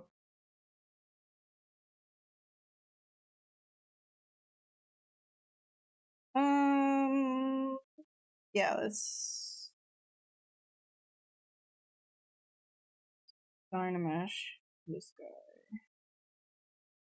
Yes. Too high res. Too much. Too much. There we go.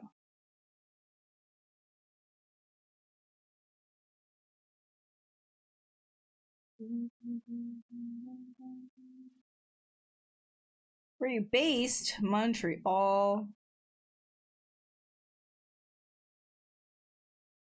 Canadiana.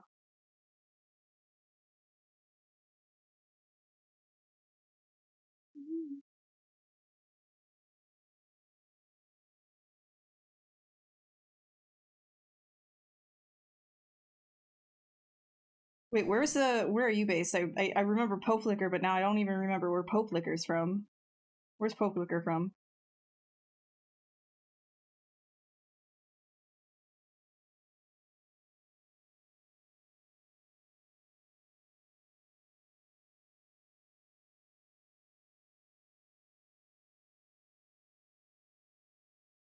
Cali. Yeah, everybody thinks I'm from California. Maybe it's just like the vibe. I don't know.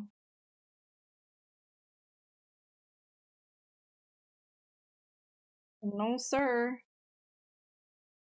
Been in Canada my whole life.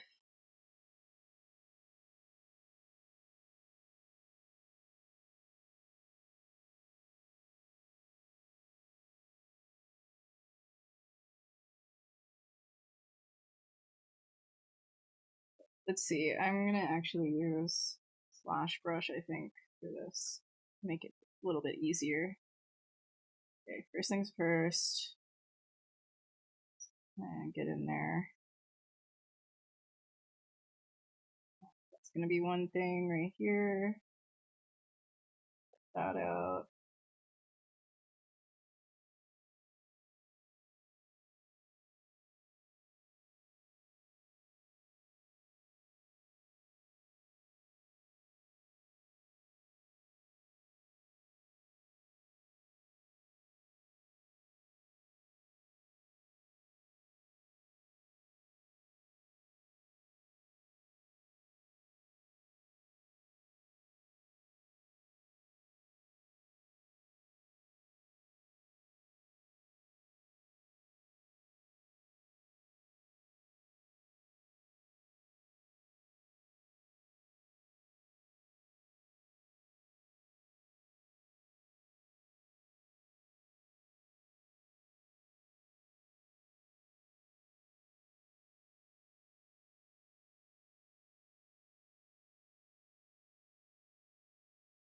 Scary and weird. I mean, why not, right? There's lots of beautiful things out there. And honestly, I like making something scary and weird and then making something beautiful and then making something scary and weird. And why not? Why not?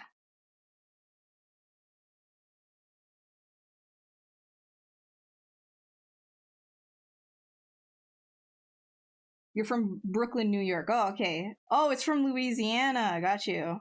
Okay. I will remember that for the rest of my life. I hope you know that. Everybody ever asks, like, so, random fact? Well, the Pope liquor is from Louisiana. And people, what are you talking about? Pope liquor? Excuse me? I think that's a great icebreaker, you know? Like, hi, how are you? Great to meet you. Did you know that the Pope liquor from Louisiana? how you weed out that's how you weed out the weird ones, right? And then you only get like the real ones. The real ones are like, I get you. I get you, actually. That's really cool. Tell me more about this Pope liquor.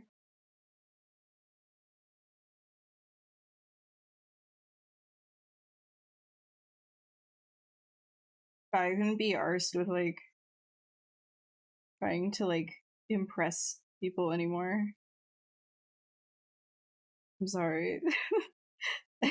I'm just gonna be like extremely weird right out of the gate. I don't even care anymore. I'll probably have anxiety about it later. But then I'll also be like, yeah, but that was for the best, because if they don't like it, then I didn't waste my time.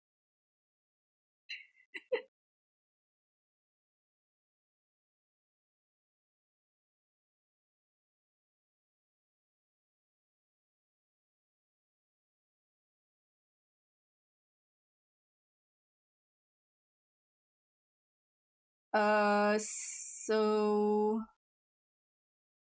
Canada and California are right next to each other.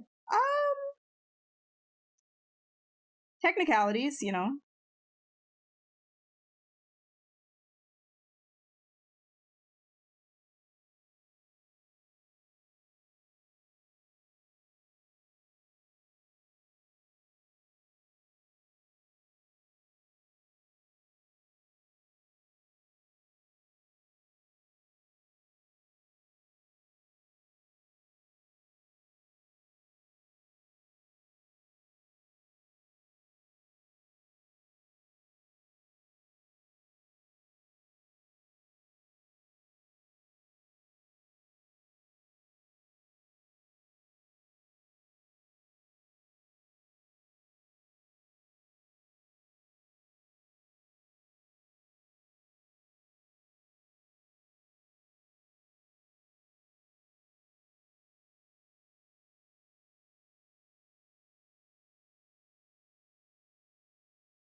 That's a lot of intersections. Let's just make this one big, simple one.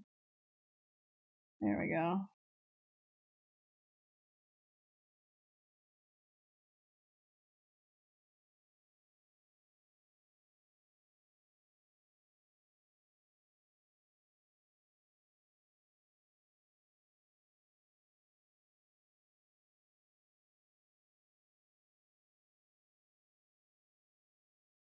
We get something. We starting to get something.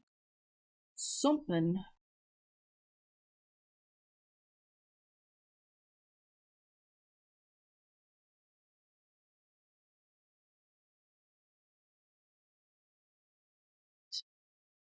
That rib cage up in this. Then we'll get right up in here. Yes, sir.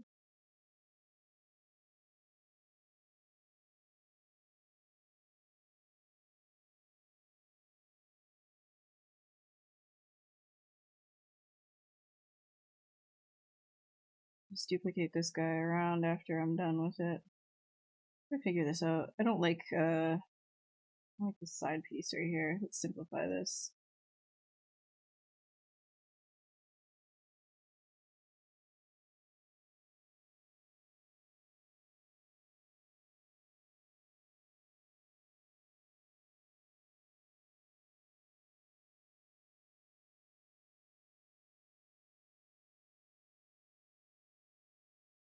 I want that flow. I don't want this like pointing down and up and down and up. I want this all like generally going on an upwards trend. Because otherwise it's gonna feel like everything is being dragged down. It's very like distracting. Like this could definitely have more of a curve if it wants to.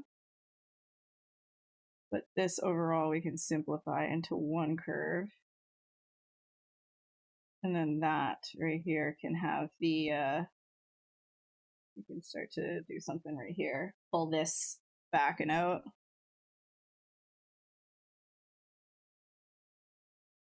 That again.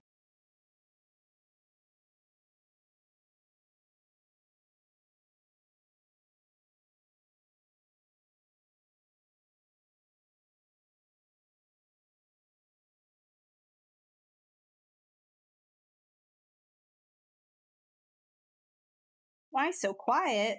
Well, if you have any questions, feel free to ask.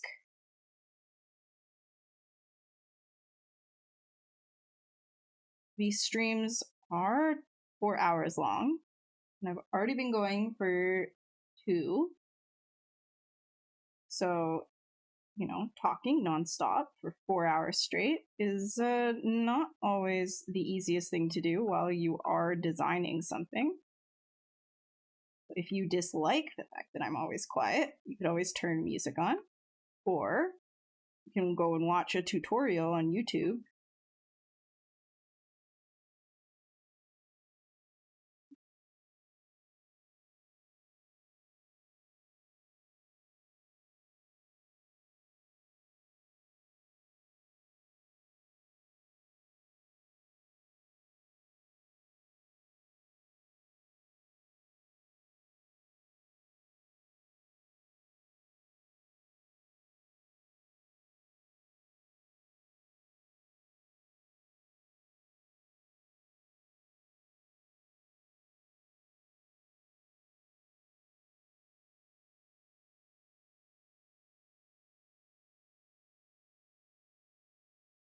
Just kind of creating some like armor type thing for the leg here, and also trying to think about like where some of these like crazier parts would start to move. And I'm thinking like this right here can be one.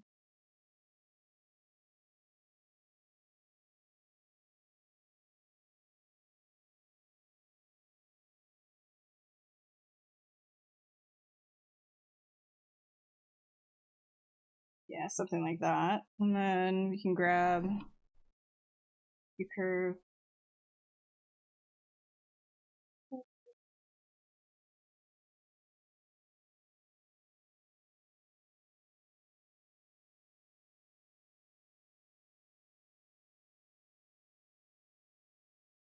Now I'm also gonna like look at the overall. That yeah. I mean, so when I say like everything kind of needs to be going up, that's what I'm looking at right here. Are these like outer angles and everything? Like I don't want something to be pointing down like that necessarily. I mean, that actually, unironically, could work. Okay.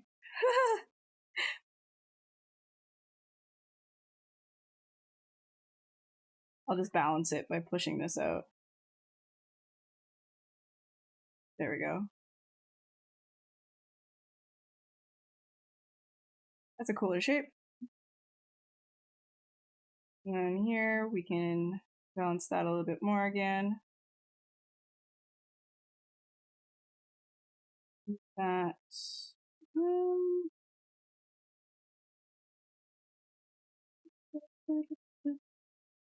Grab that. Foot. Make it flat. All right. We're getting like something a little bit more interesting on the front here. I think we can exaggerate these shapes.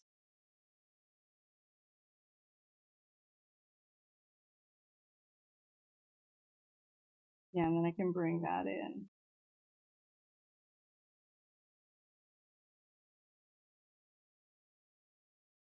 Yep. And then the outside right here, I can probably grab the housing.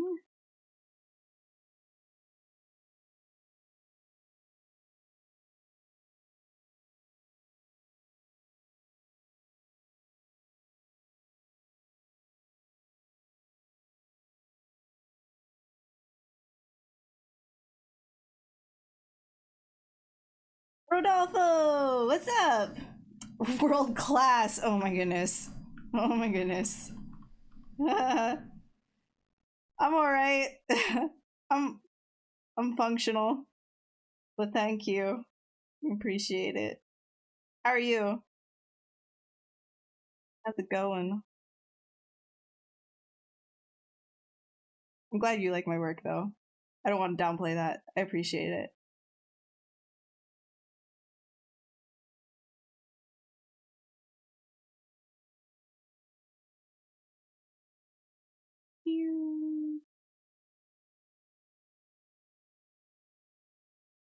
Oh yes.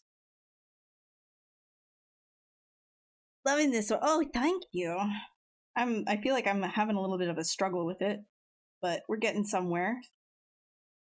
We're getting somewhere. Had to go a little bit quiet for a while I figured it out. You know how it is. It's hard to like stream and design at the same time. I also start losing my words too.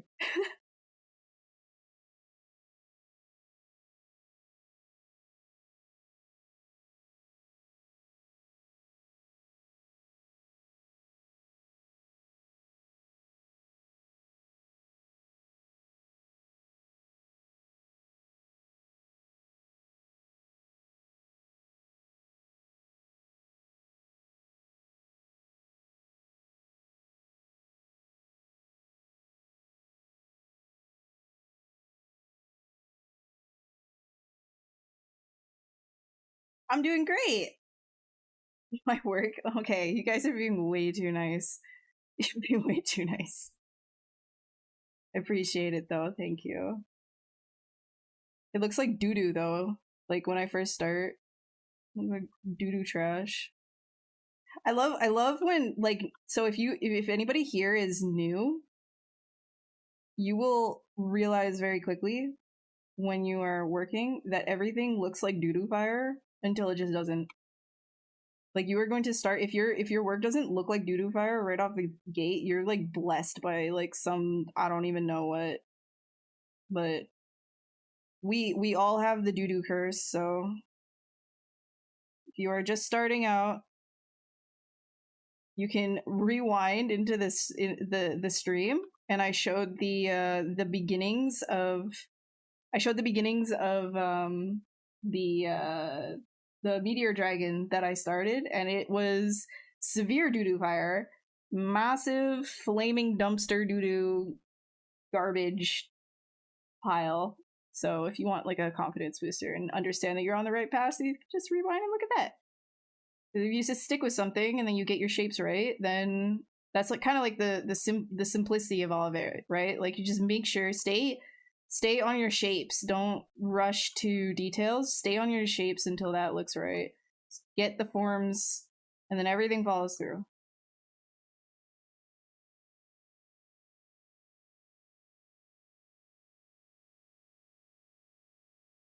Yeah, yeah, I know.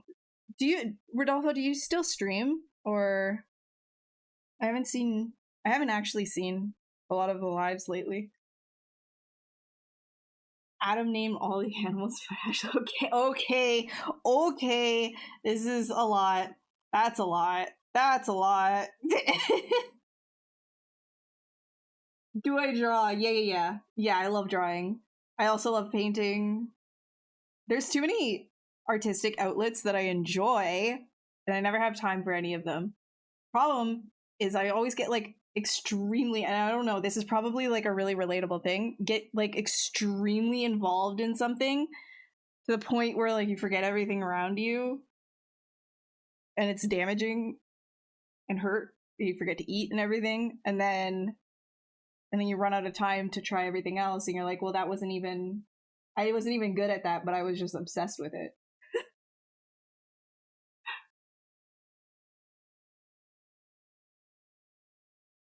Oh no, Rodolfo, no. Can I prove something to you? No.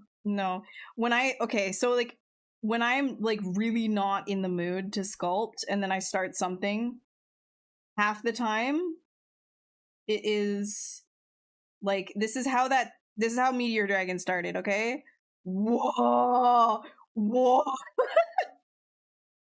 whoa. So like I didn't know what I was doing with this one at all. I didn't know where we were going. I didn't, but I just kind of I let the model speak to me and we got there eventually, you know? But first we had to go through the we had to I can't say these things on this stream. I'm trying so hard to just not say. You know what I'm thinking. You know what I was going to say. That's good enough. We had to go there first. We had to go there first, and then everything came around. All right? That's what I was That's where we were getting at. Okay.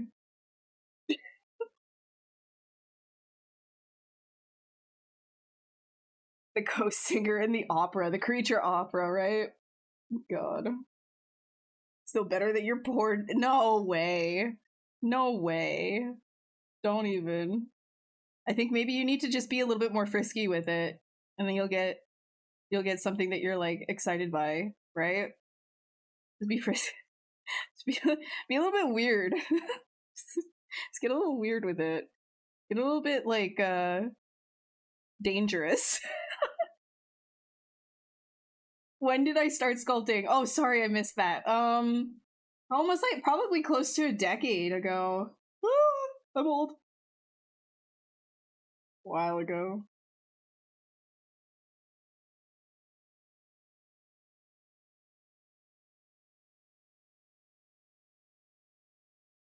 Okay, let's grab here. And then I need this a little bit much. See if woo. No, give me a little bit more. Yes.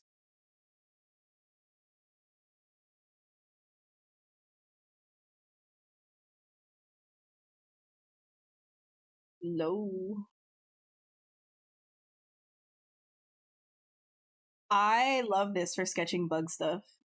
I love the /2 for sketching bug stuff.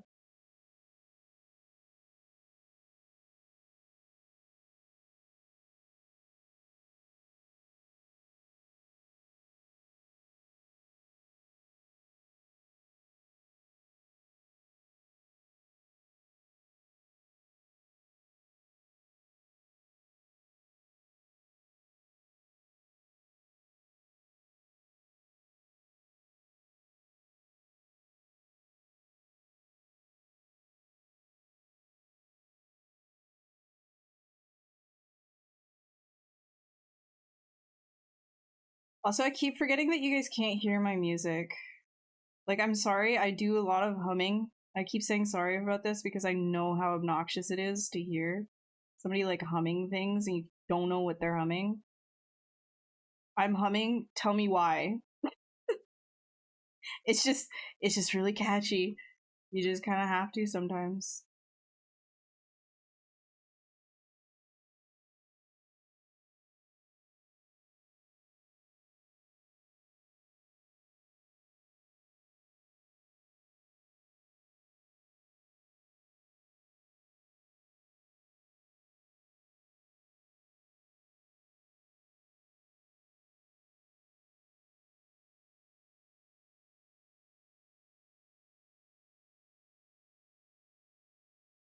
There are two Rodolfo Silvas. Did I follow the right Rodolfo? Oh no, I followed the guy in the zebra shirt, so I think I got the right one. I think I got the right one because he was in a zebra shirt. Like me. I forgot I'm wearing one too. Oh man. Did you learn ZBrush in art school or you're self-taught? So I learned it while I was in school, but I wasn't taking courses for it. Like I learned it when I was supposed to be doing my homework, my actual homework. I decided to instead not do that and learn ZBrush because it was more fun. And then I started submitting ZBrush projects for like life drawing class and stuff. And I convinced them not to give me a failing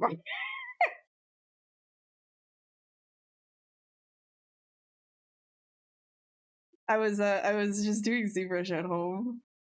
I was supposed to be doing like animation work, and I just kind of was just like, "Ooh, but ZBrush."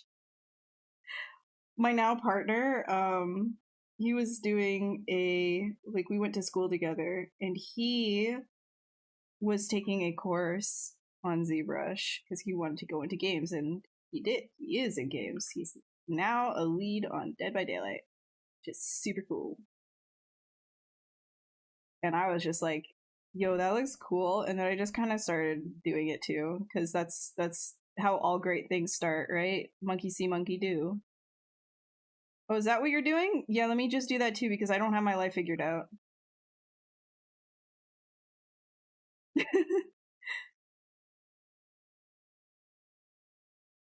One works with Maxon, the other does miniatures. Oh man, I don't know. I might have seen like some of the miniature stuff and then thought that, well, glad I got the right one. I'm sure the other Rodolfo's miniatures are very cool though. Probably also deserves a follow. Shout out to all the Rodolfos out there.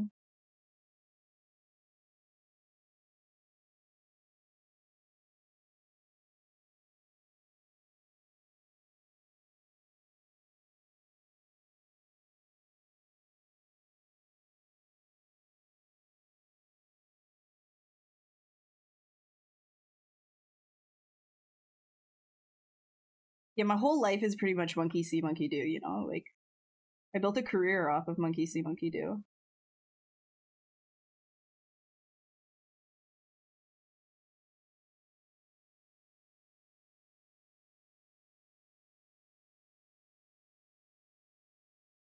Rodolfo is a rare name, is it?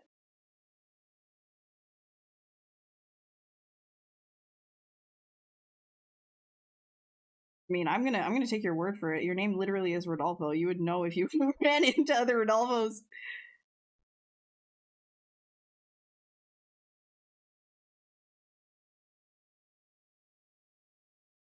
I can keep going with that, or I can start to figure out these wings and like the rest of the owl. Okay. Draw a circle. Now draw the rest of the owl. Vibes. Okay. Put a tail on this dude. Everything's better with a tail. What do you think? I think so. I don't know who I was asking when I asked, what do you think? So anybody can answer. That's an open-ended question. Probably don't answer it, though.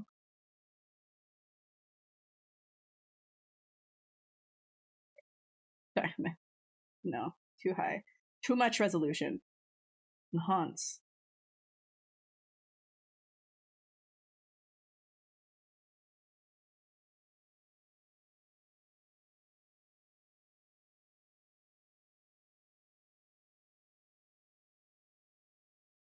Ooh, I have an idea. You know, centipedes with the little, like, butts that do this?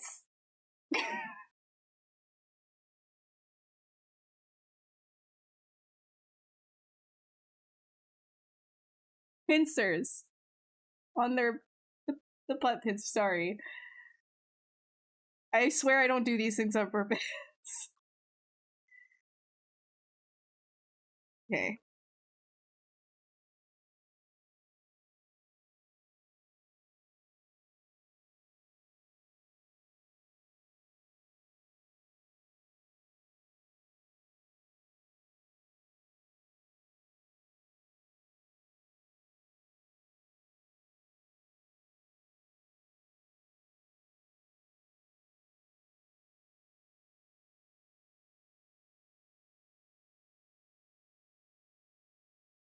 Earwigs! Thank you! Yes, that's what I was talking about. Oh my god, you're so smart. My word recall today, and most days, is really bad. So I pantomime a lot of things. Thank you for knowing what I mean by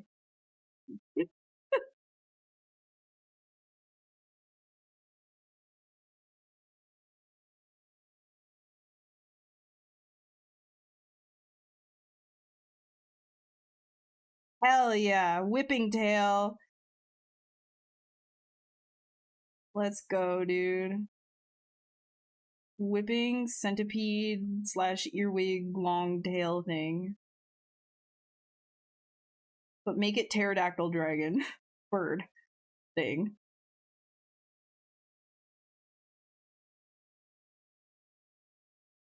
This is a lot. This is a lot.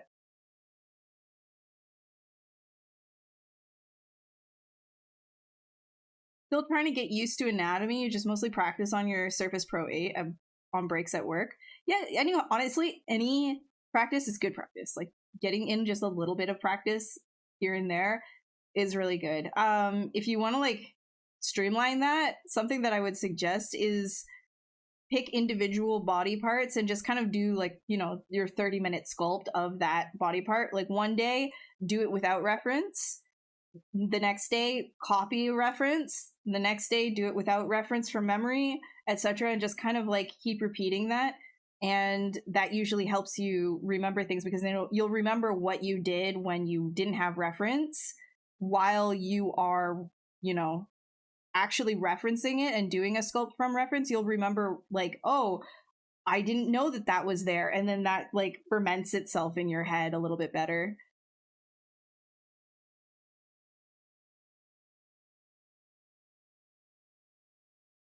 Life is too hard for you to figure out. One of these days you're gonna do like the other monkeys and go to the jungle. Would be hard to get ZBrush there though. True.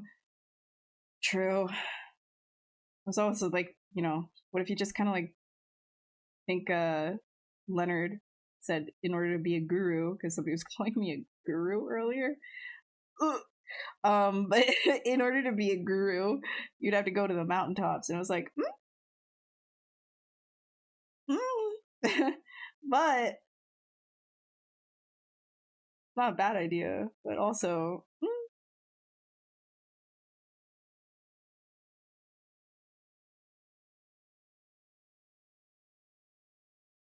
justice for dope folk. There for sure are two.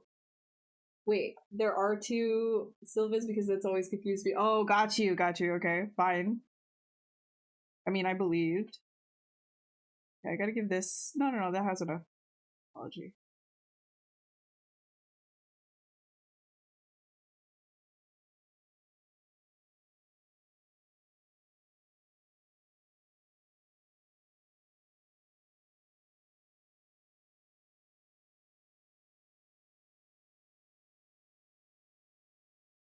Still a pelvis, but we don't need. Okay. A pelvis and still only have.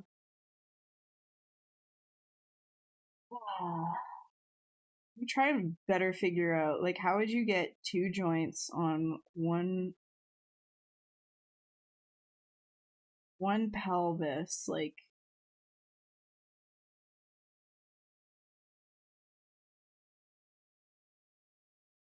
because normally like I see a lot of I find like one thing that I see a lot is just doing like the double pelvis type thing, or like you do double scapula type thing, but it's like, can you make that work on one? Like, could you change that structure to make it work for the one? The reason why I asked that is like interesting enough for like all kind of like creatures. Like if you even look at like our anatomy, and then you look at like even a whale's, the bone structure of a lot of mammals, it's just sort of like the same bones morphed into different shapes to support different ways of life, right? But it's not like it's kind of like it's all stuff that existed, and some things did evolve to get more bones or less bones, but everything is more or less in this like same categorization. So it's like, well, we're going off of mammalian in a sense. Like we've got the rib cage here and stuff. We want to like maybe try to get. I don't know. I don't want to think too heavy on this guy because he's kind of like weird, but sort of a thing to chew on, anyways. If that made sense.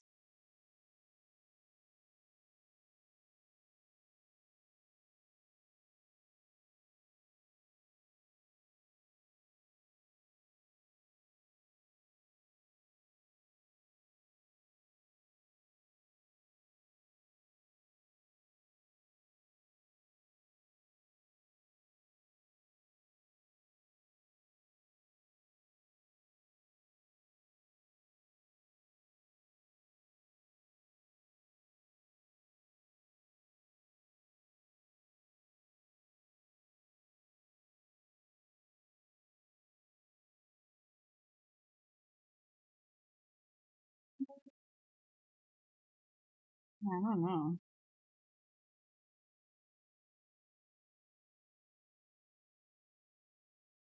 Hmm. You use mud, nature's ZBrush. True. True. You'd be like, what are those like those YouTube channels where the guys are just like out there making random like forts and stuff like that? You know what I'm talking about? Like they just dig, they dig out like a whole bunch of mud and they got like millions of views, and these guys are just out there making stick huts in the middle of like wherever. Starting to think about how to make a griffin while watching this. All you want to try practice a bit? Oh yeah, for sure. Well, I hope you have a good night. Thanks for stopping by, Ashina.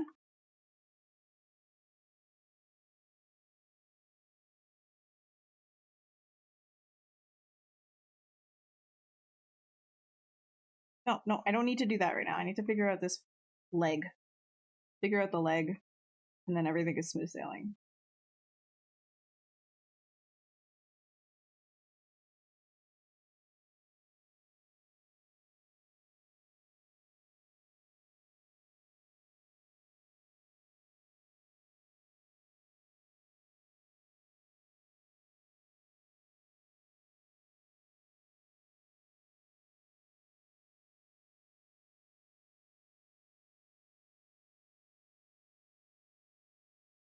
Let's Functionality would not work.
how's Monty? Oh, you want to see Monty?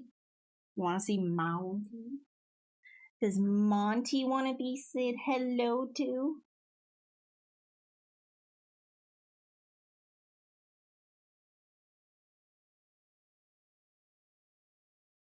Presenting the rug. More ZBrush. I can't share anything with you about that, but hype is good. Does Monty want to say hi? Oh my god, look at how slow he's getting moving. Okay. He's so sleepy.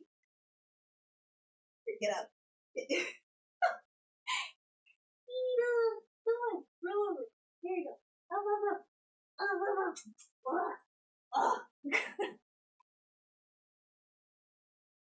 All right, I'll see you, Rodolfo. Bye bye.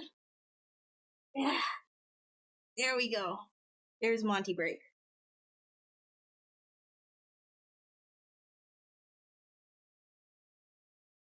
The animals in Avatar with 6 legs had the front, not in the back. Yeah, so then they had double scapula. But I'm thinking, like, okay, well, if we had 2 in the back, what would that look like?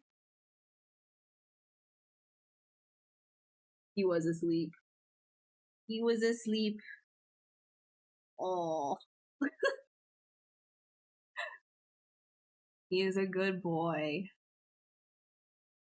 Um,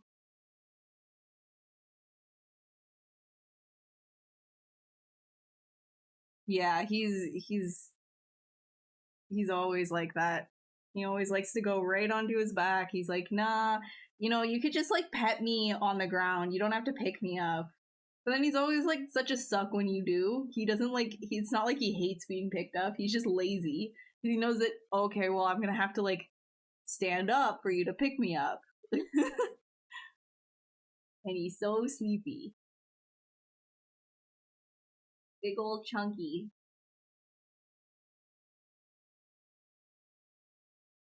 Thank you for saying hello. Okay, now you can go down. Yes.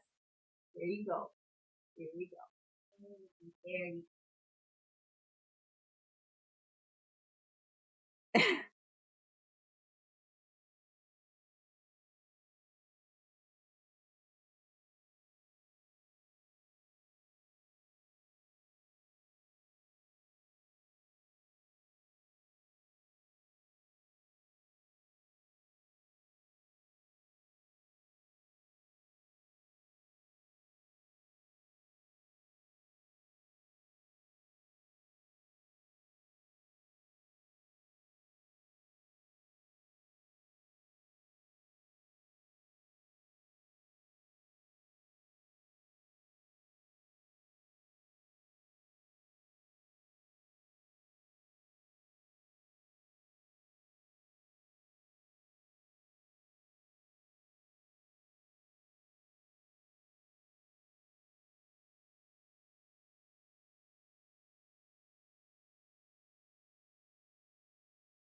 What if I like kind of have them super close to each other?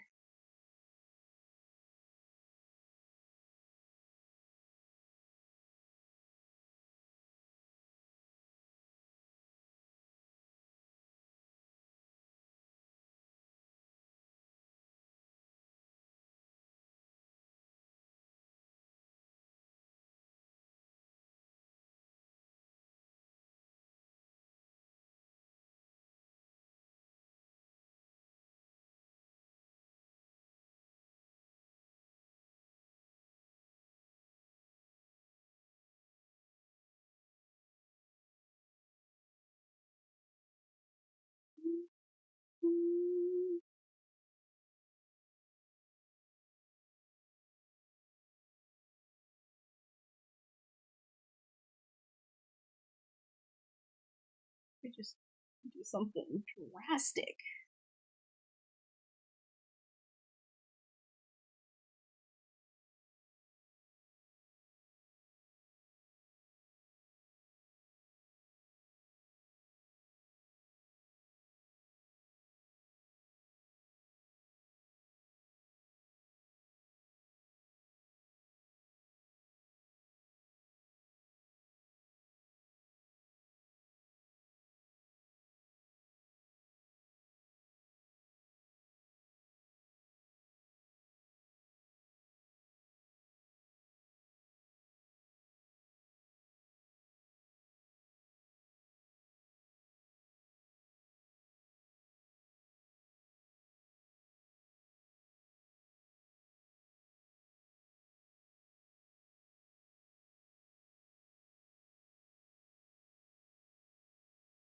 That might be a little bit silly. Let's see.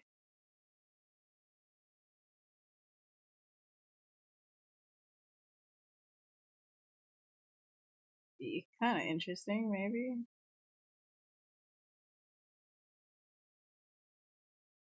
Nah, we're gonna go back in time. Get rid of that.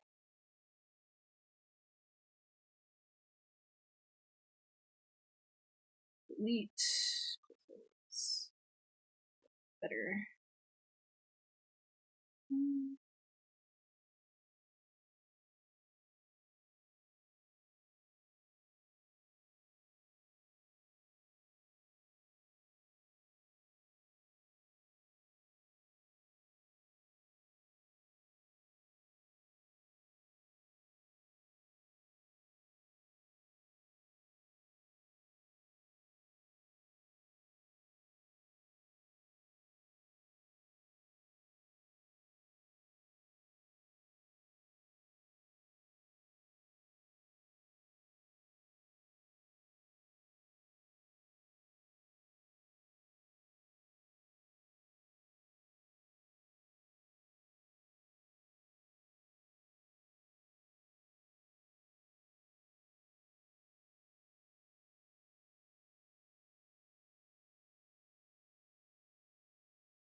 Yeah, I always do that though, right? Like that's kind of part of it with the with like while I'm like designing things is I'll try something, don't like it, bye.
You gotta get through the garbo.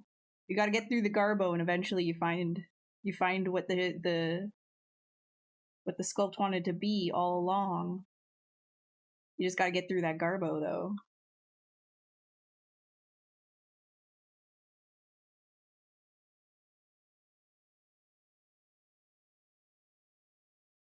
This one. Good.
All right, I'm like creating like a bunch of housing right now for the arms here, and I'm just gonna like detail them up, and then I'll replace those back legs with this one. What's the quickest way to get your model into Substance Painter? Do you decimate a lower version and auto unwrap, or is it always better to retopo for non-production animation? So actually, if you wanted to, just for like, if you're just like looking for concept purposes, Pablo has like a really good video series on that. Let me grab it for you.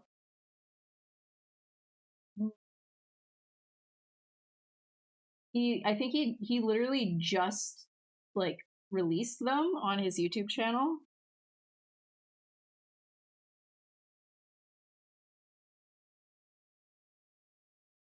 Yeah, so here's his YouTube channel. He's got like a lot of videos on that kind of stuff.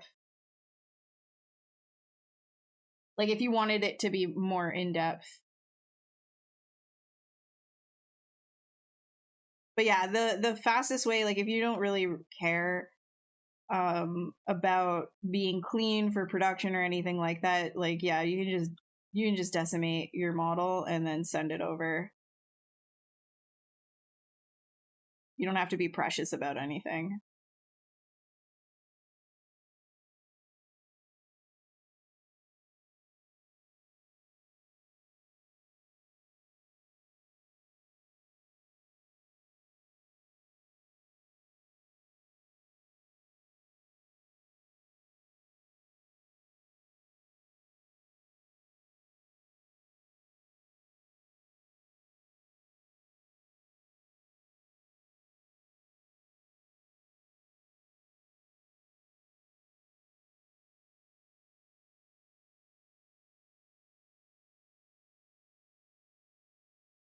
Yeah, like all of his videos, because like it's a workflow, right? So the workflow that you want to be looking at is the one where he's like doing the sort of like the beaked creature.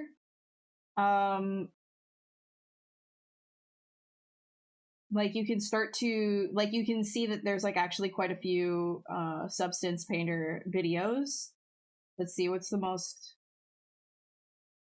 Here's like importing. Here's the importing video. But that's all part of like the series that he put up. That's why I just gave you all of the videos.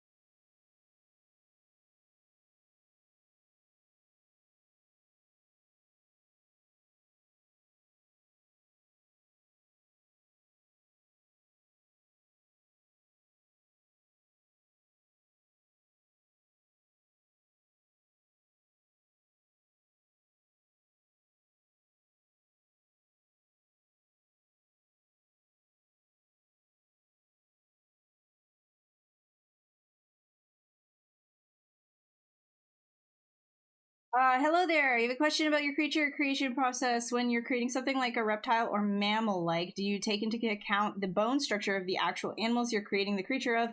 Yes. Or do you just wing it with what feels right in that shape? Do you need some study into animal anatomy or bone structure to make a good monster design? Yes, yes, you do. So even if you're gonna like wing something, it will always be a better design afterwards if you reference and start implementing what you've learned from the reference into your design. I'd recommend like, you know, when you're first starting to do your designs and stuff, you don't always have to have reference up on the screen immediately, especially if you're finding that you're adhering too close to the reference. That's a big struggle for a lot of artists when they're just starting out, is they'll have a reference up and then they'll just kind of copy that, right? But like if you're trying to create, like design your own thing, the concept your own thing, it's good to have it to glance at, and then once you've actually kind of created your shapes and everything like that, start to look at the anatomy and implement those things into what you've already designed. If you're doing it like directly and you know, just fixated on the anatomy being 100% correct right out the gate, but you're not well studied on anatomy, what it ends up becoming is more of a study than anything else, which is not a bad thing. But you can kind of get a little bit too, like you can start being a little bit too close to the reference, if that makes sense, where it's like not really a design anymore and you're just kind of, you're learning, right? Which is not a bad thing. So you can try no reference and then do a reference study and then put the reference away and then do a study. That's usually how you can build up your mental library as well, to make concepts and designs easier and more varied.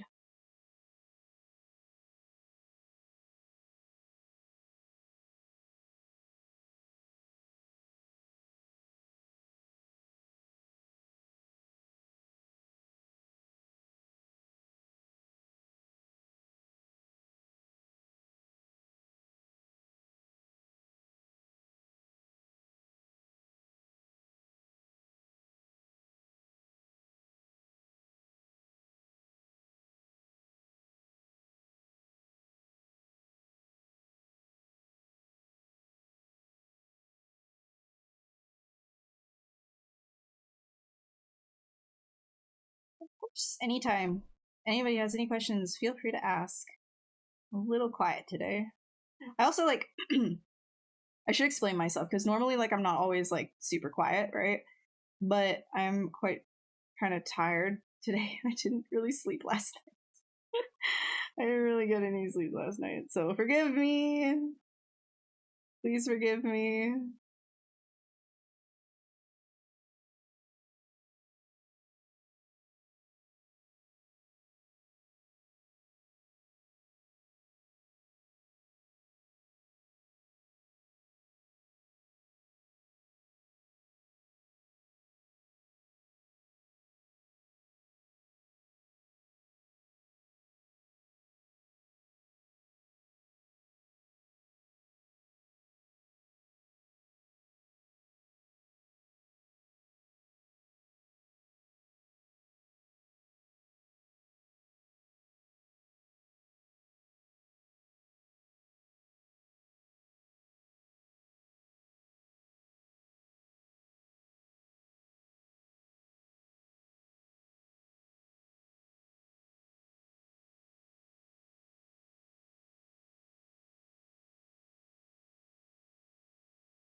How dare you? I know.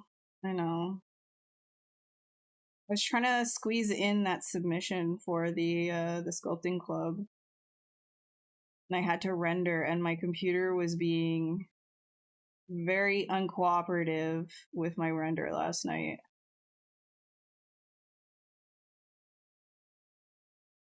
But you know, that's how it goes, right? Like you have a deadline and it starts being a little troublemaker.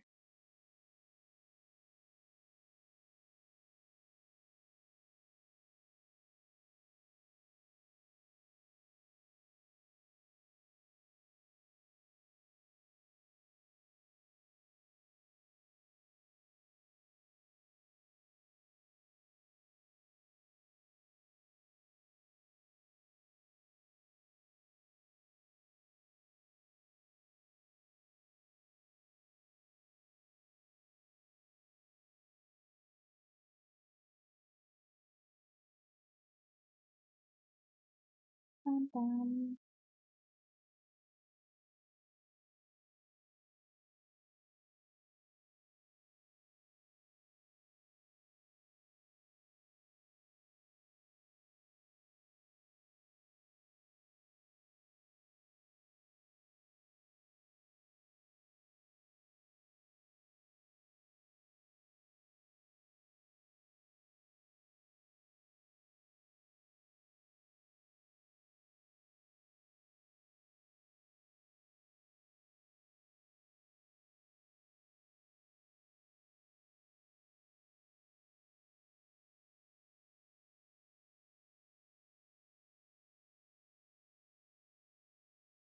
The aggressive shapes reminds you of the shapes you find in really well done graffiti. Oh, that's actually kind of a cool. That's kind of a cool connection there. That's neat. I don't think I've heard that before, but I can see it. Yes, like because like when they're doing graffiti, right? Like it's very like whip, right?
Is this cleanup? No, this is very, very messy, very rough.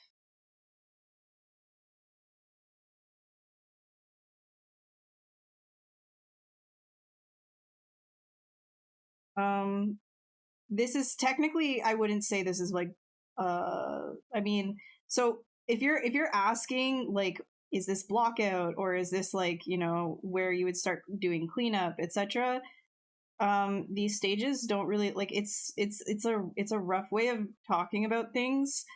Because to me this is still technically blocking because I'm still sketching. Like I'm not finalized with like any of my ideas or anything like that, and I'm definitely still gonna like dynamesh on top of this and whatever. But to some people, blocking, like basically blocking is analogous to sketching. And you can think about um, working on your sculpt in layers, in the sense like not like actual layers because there are layers inside of ZBrush, but what I'm saying is just like think about like shapes and working to build up on top of those shapes all the time. So a blocking stage could keep going, or you could just like cut it off and say, okay, I'm done here and now I'm going to start doing some detailing, like cleanup, etc. Like in blocking, you can have different stages of blocking. Like this would be like, I don't know, you could label it whatever you'd like. It's definitely not like main, we're not on main shapes anymore, we're on secondary forms. This is secondary forms at this point.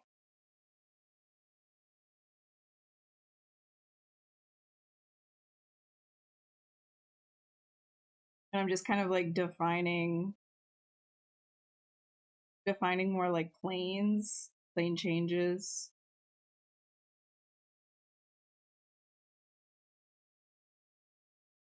But you can see though, like, it's not clean. It's still like, it's just giving a better idea for like if I were to like dynamesh this again. Hope that helps. I know the concept is pretty confusing when you first get into it, but yeah, this is like, don't stress over like, is something a blocking or not. Just think like, are you done getting your primary forms? Are you done getting your secondary forms? If yes, then you're able to like move on to the more complex stuff.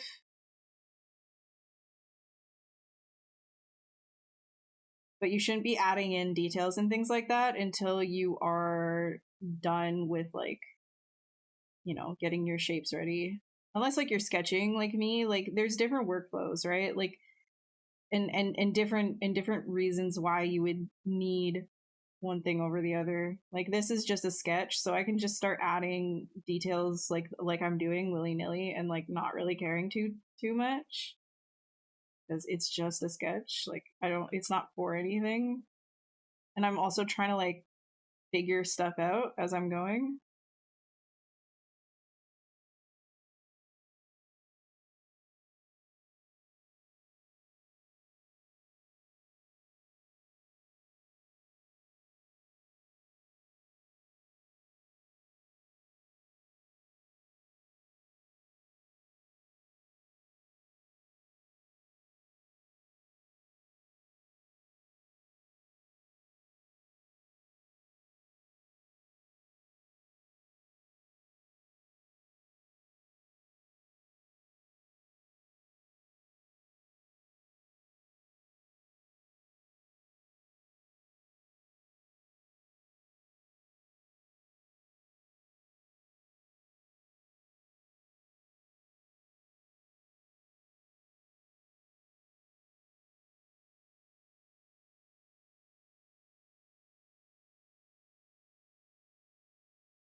Made it back. Welcome back.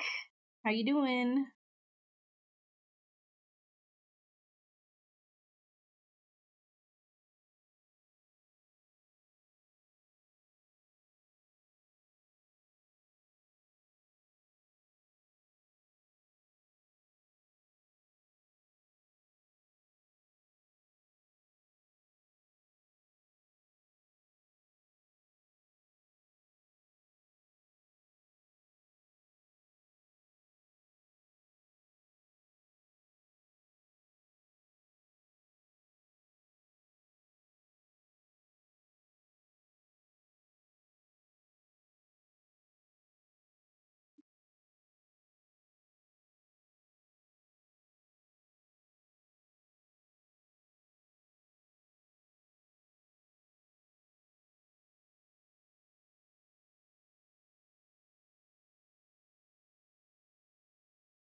When I say cleanup, you're more talking about sharpening muddy edges and whatnot. It's a really fascinating. Oh, okay. Yeah. So, like, essentially, I mean, it started like these were the legs before, right? So you know, it's still all technically blocking, and I don't like to look at my work as like, okay, here's step 1, step 2, step 3, you know, like it kind of goes back and forth, back and forth. It's very fluid as a process, which is very difficult to start talking about in a teaching setting. But you know, if I'm not happy with any of this, I will quite literally take like a smooth and I'll just like flatten it and start over again, right? How much cleaner can it be? Oh, much cleaner. Yes, much cleaner. This is just because something is detailed does not mean it is clean, right? I think actually I want to bring that up. There we go. That feels a lot better. And then I'll grab this right here.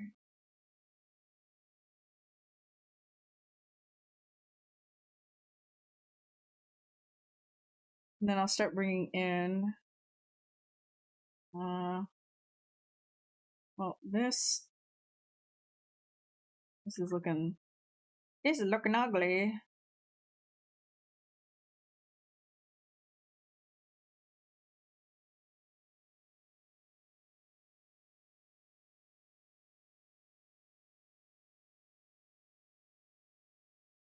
looking ugly.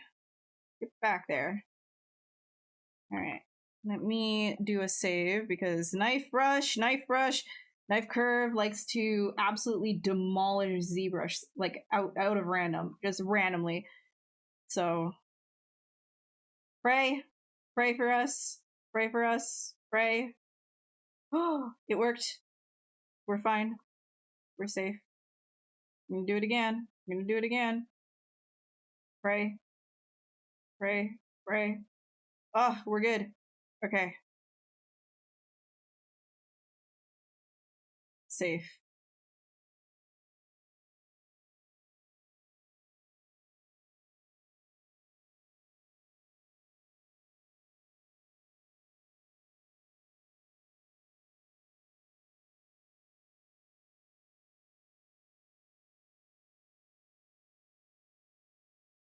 Giving Final Fantasy. Seems like everything that I do, that's like what everybody says. Oh, that looks like Final Fantasy.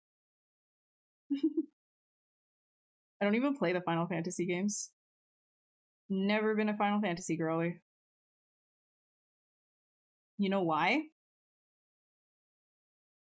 I'm gonna offend a lot of people, but one, I hate the UIs. Just not for me. I don't like the sound effects a lot of the time, the high pitch sound effects. I don't like that. It bothers me, it irritates me.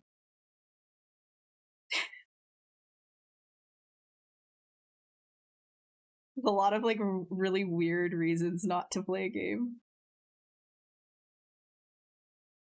I also don't like the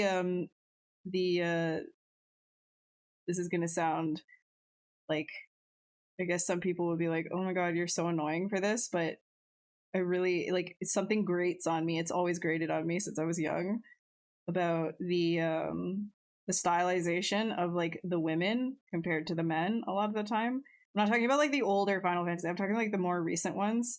Like I really like I don't understand why the men aren't hyper animated. The women are all like I don't know.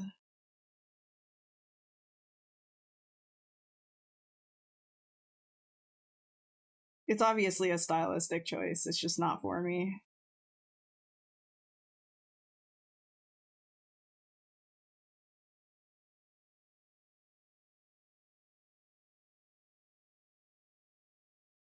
Oh, and like the particle effects is way too much for me. Like, I'm just like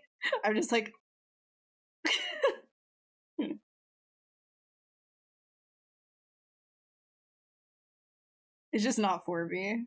Not for me at all.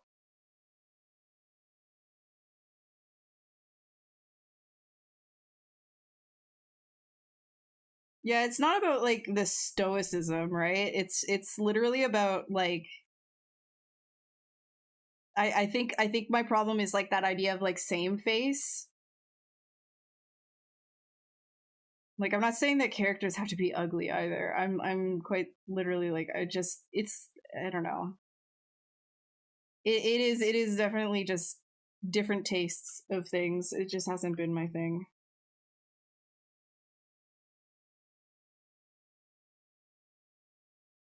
That's why I always find it really funny when somebody's just like, "Oh, your stuff looks like it could be in Final Fantasy." I'm like, "Interesting. Very interesting." They do have really cool creatures though, so I appreciate the compliment.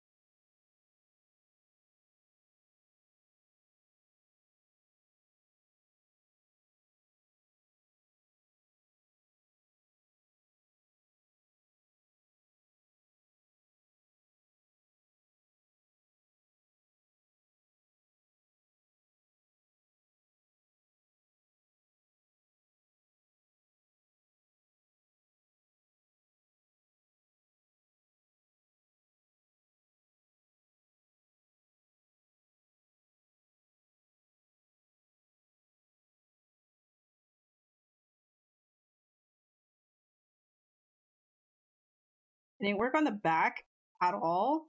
That's not good because we're gonna be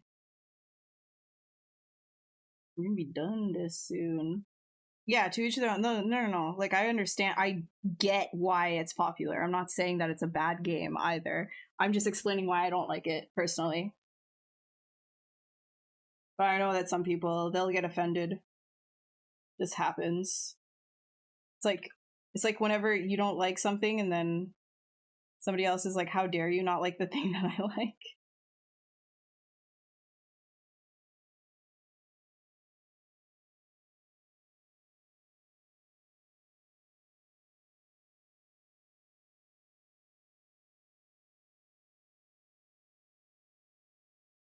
Marketing? I don't know. What do you mean by that? Backface masking on? Backface masking, like I'll put it on if I'm working on something thin, but sometimes backface masking will interfere in the things that I'm doing. Um Sometimes I like, if you're going on like a 90-degree kind of angle, then backface masking is pretty annoying to work with. I appreciate it. I'm glad that you do.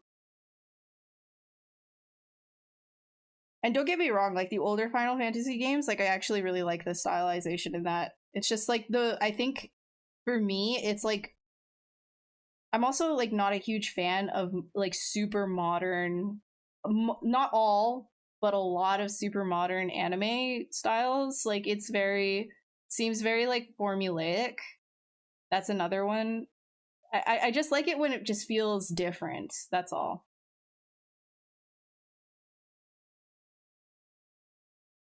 Okay.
I could just use interpolate here, but whatever.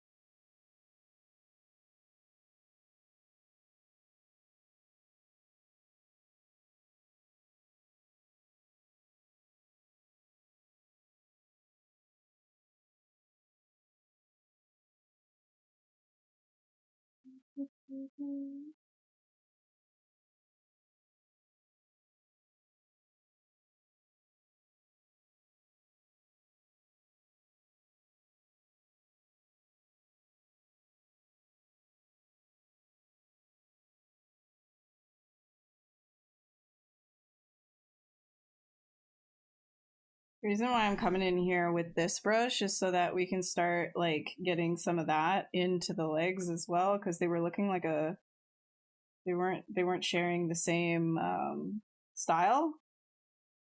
Before I start like the same like shapes and everything, the same line stuff. So I'm gonna get in a bunch of that before I move this guy over the back legs. We don't want nothing. We don't want none of that smoke of incoherent design shape language. That would be bad news bears. Like when you're drawing and you just all of a sudden start switching the style that you're trying. It's good to like not be zoomed into one thing for a long period of time, right? Because if you're zoomed into like one thing for a long period of time, you kind of like lose sight of the overall thing that you're sculpting.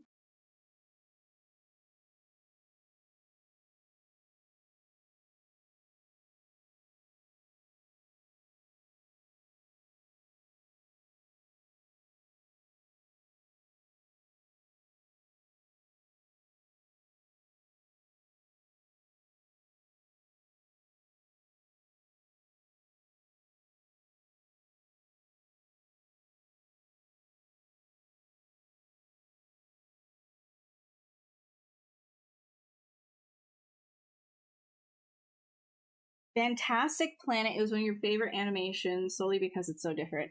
Fantastic Planet sounds very familiar. Hold on.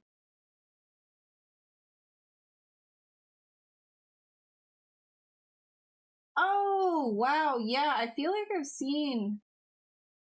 must have seen this a while ago. It looks really cool though.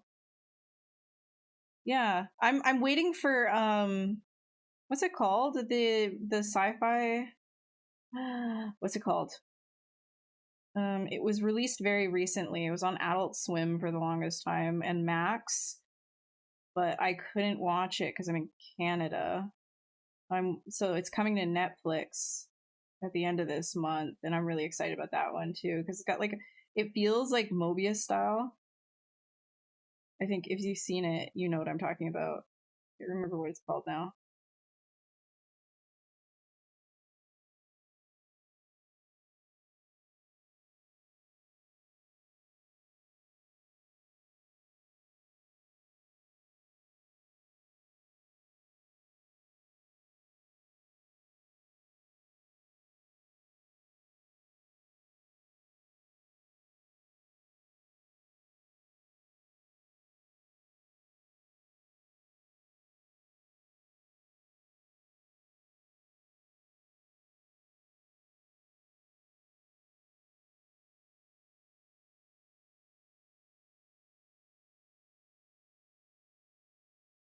We're just gonna ask what my retopo flow looks like. So when I'm doing this kind of stuff, it doesn't like I don't retop.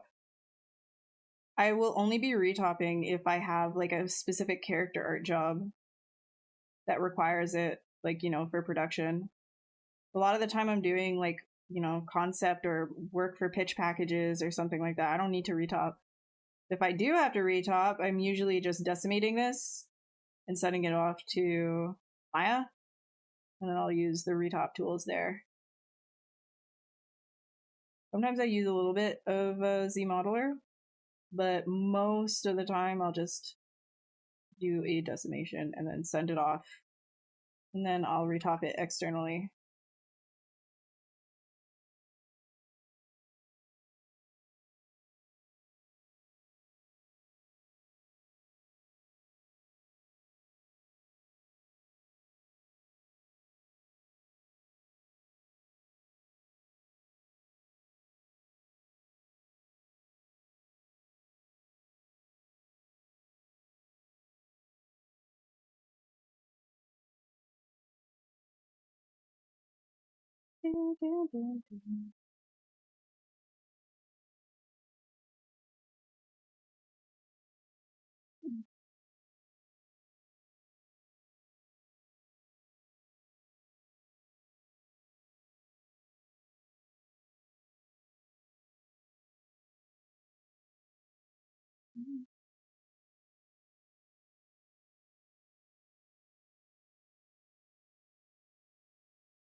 Everything in the West has become formulaic. Yeah, pretty much everything. Yeah, westernized anime. Yeah, I feel that. I don't know. Yeah, whatever. Everything, you know, everything that needs to sell. I even see it in animation because like I work in animation for kids stuff a lot of the time too. Like, you know, you'll pitch something that's pretty different and you know your heart's in it and everything, but then the money people will look at it and it's not something that they've seen before, and so if it's not something they have seen before, they will want you to revise it until it's kind of dulled down into something that is vaguely familiar and resembles what's already out there because it's safe, right? Like if they want to like bank on something, they're, you know, especially if like, you know, an investor or somebody who is looking for that, you know, that pitch, like if they're looking to like give you money for a pitch, they're not, most of the time they're not looking for something that's super out there. They're looking for a return on their investment, and like half of the time some of these people, like they, you know, I it feels mean to say this, but it's not mean, it's just like the nature of things. They don't really have like an eye for what is appealing. They have an eye for what they like what they recognize as successful, right? So those are two distinguishing factors that I've found. Is like some people will recognize something as like appealing when really it's just common, and so they see it as common, and so they're like, that's what's appealing. But that doesn't need to be the case, right? So it takes a particular eye, a trained eye, to actually see these things and then be like, yeah, I want to see that go forward.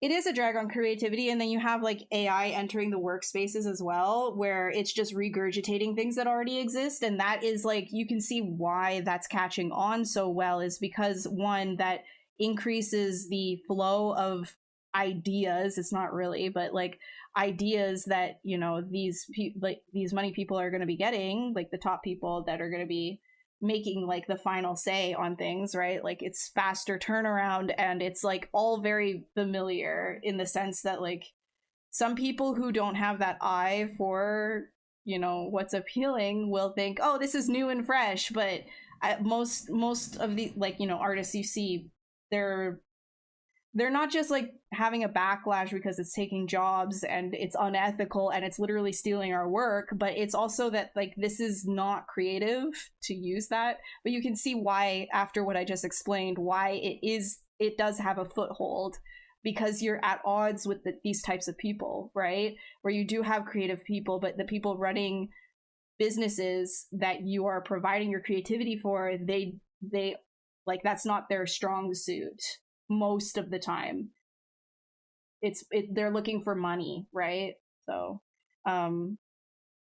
in short, capitalism is at odds with creativity at all stops.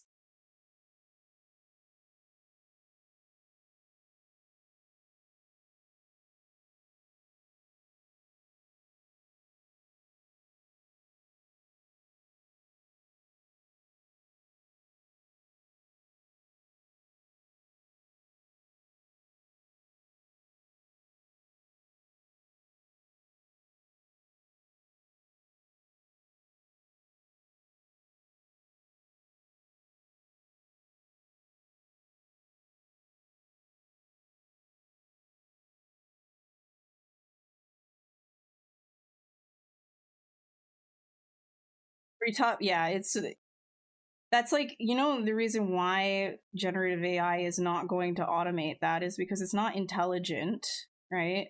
Generative AI requires a massive amount of data to be fed into it in order to work. So the reason why generative image AI works is because of how many images it is scraped on the internet at any given time. If a studio or any one given person is trying to tell you, no, our AI is built solely on our studio's proprietary work, that it's either going to be not a great AI and it's going to give you very vague images, or they're lying in some capacity. A lot of places are like not wanting to straight up say like, oh, we're built off of stable diffusion, or oh, we're built off of, you know, like a subset data set, like a data set based like on all of the stuff from Lion 5B or whatever, and that's all like stolen data. So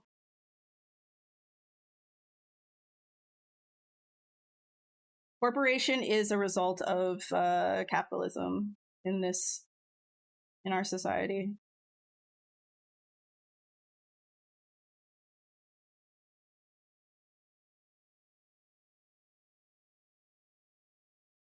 All right. I'm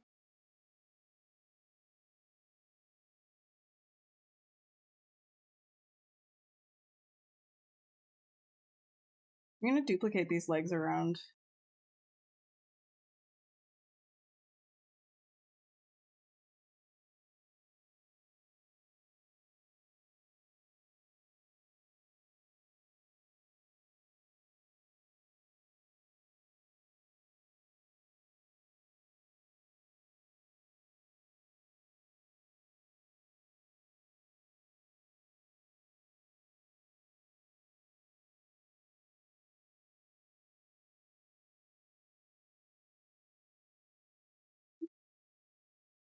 Let's duplicate this guy.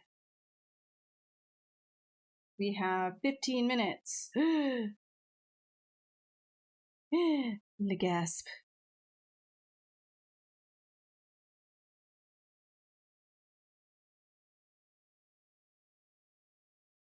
Get that.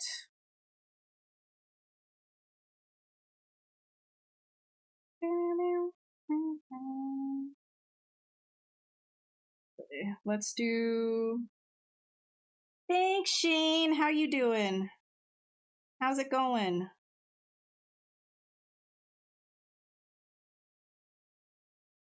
How be you these days?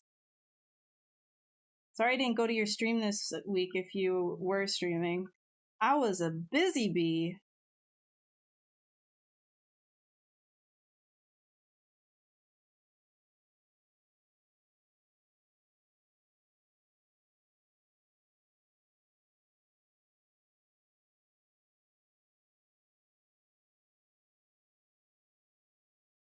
You like the wings? Yeah, they're very... It's just a kind of a stretched, simple pterodactyl shape, but it works. They were originally horns, and I was like, ew, and then I just put them there, and I was like, guess they're wings! Hey, you have an opportunity to work as an industrial 3D designer to make a dental prosthetic. Nice! Do you think this will help you get hired into the games industry in the future? Well, somebody I know who actually streamed here used to work in medical 3D medical field, right? His name is Brendan Bankston, and he ended up working in the video game field. Like, he was able to transfer, and now he does, like, I think his own miniatures as well. I don't know if it's on the side or if that's like his full-time thing, but yeah, Brendan was working in the medical field. So I'd say, honestly, if you like, think about it this way: do you need work? Do you need to pay the bills? You know, and then do you have time on, like, outside of that work that you will be doing to do your own stuff that you feel passionate about, to build that portfolio and keep working towards that? Because it's like, you know, getting into any of these industries is not, especially right now, it's pretty turbulent, and there's not everybody's looking for, you know, people to hire. But just keep working on your own stuff, and eventually something will give. That is the key, is just always work on things that you like to. If you need to pay the bills and you're getting an opportunity, I wouldn't say that that's a bad thing to take, right? Yeah, modeling is modeling at the end of the day, like Shane said. Like, so, you know, you might not get like a character job right out the gate. That's totally fine, as long as, like I just said, you're still working on that outside on your own, and, you know, you have that passion. I mean, ideally, you know, you would like to have something that, you know, one job that leads to the next, leads to the next, leads to the next, like, directly. But a lot of the time it's a meandering path, like, you know, all over the place. So don't stress about it. But yeah, I'd say overall, like, getting modeling experience in that capacity is not bad. But you're definitely gonna have to do, like, your own work to supplement your portfolio as well. Like, you can show that you know how to model all the dental stuff, which is great. It shows, like, anatomy knowledge, it shows attention to detail, all of these kinds of things, which are very important for getting a job in the 3D field in general. But then, you know, like, those are transferable skills. But what isn't a transferable skill is, well, you don't have to make the teeth, like, game ready, right? You don't have to do dental prosthetics and then, like, retopologize the teeth for, like, a video game character. So maybe that's something that you want to do on your spare time, is also have, like, a real-time character in your portfolio to help that.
that.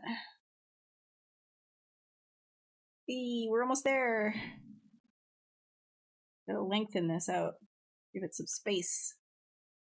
That junk in the trunk.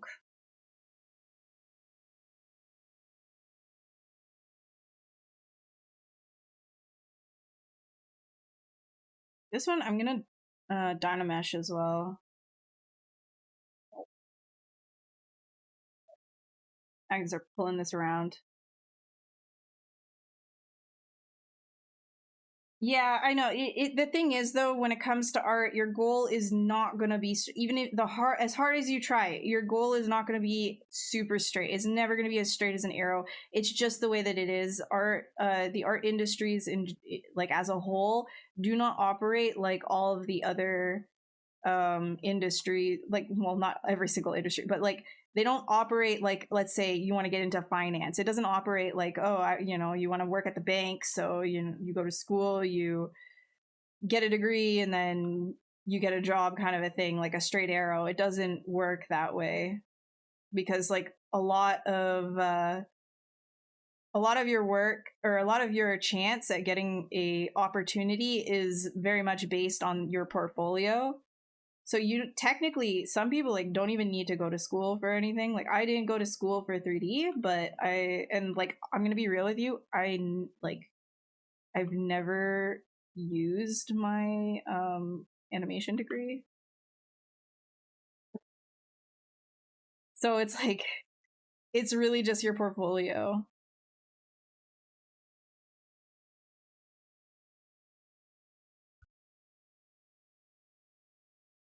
Get in there.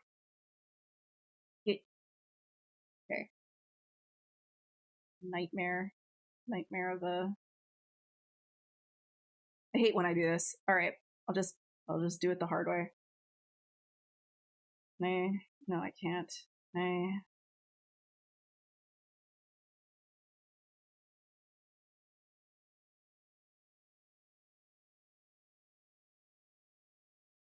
Whatever. No one's gonna see it. I don't care. I'm not gonna bother fixing it right now. I hate when I do that so much.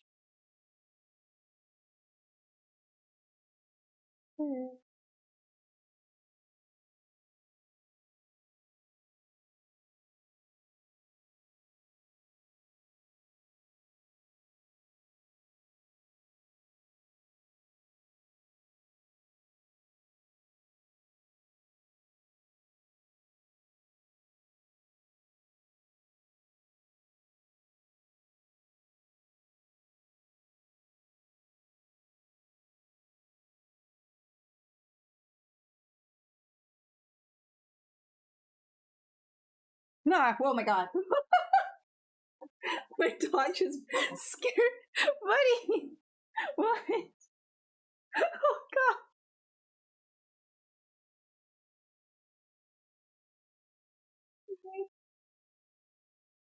god. You scared me so bad, dude. Oh my god. You like the gremlin on the appendages? Thank you. Thank you, thank you. Oh my god, Monty.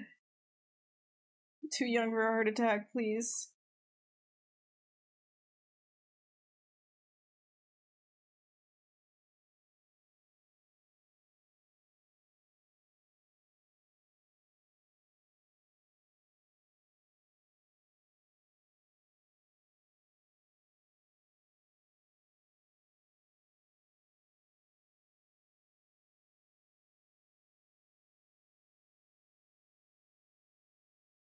I do have animation knowledge. This is true. This is very true.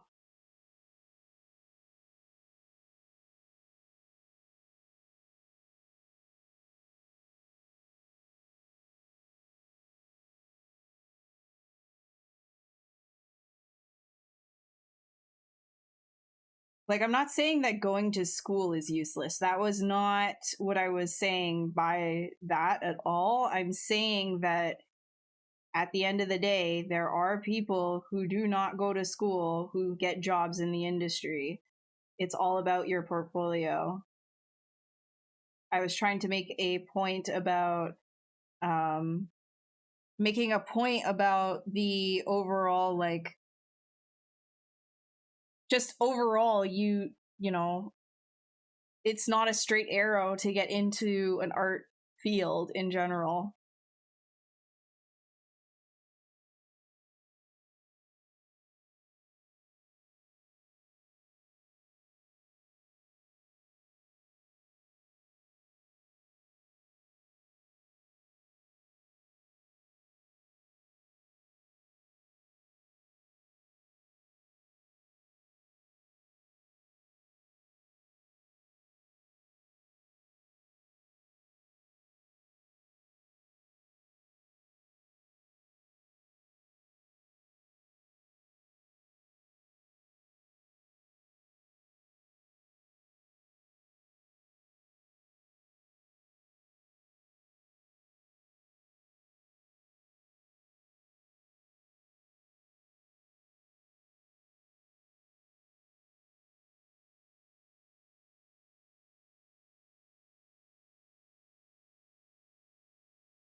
Yeah, he scared me. Made me jump pretty bad.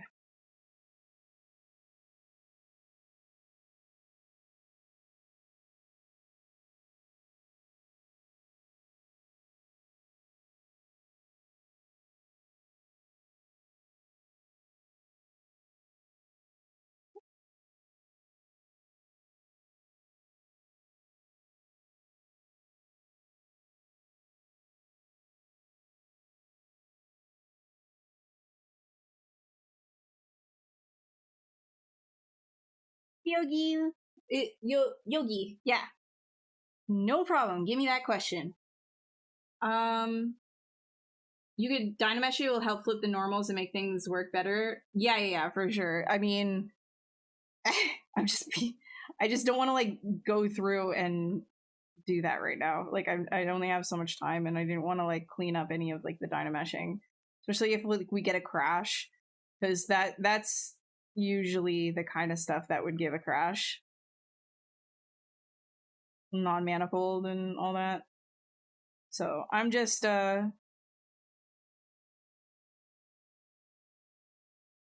we only have so much time. I'm just getting this stuff done right here. But yeah, I can definitely fix it.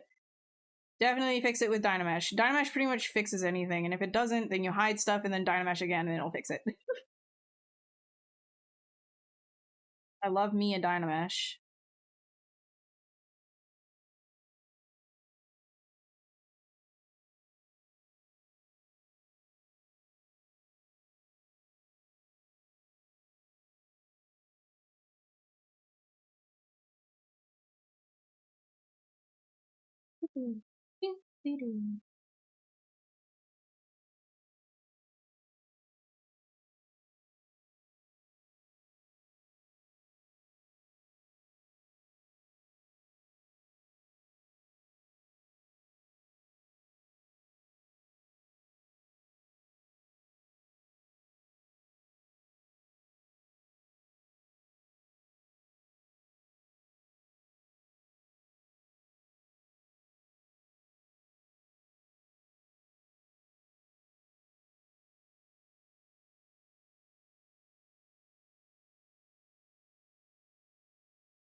Um, you don't use your master's either.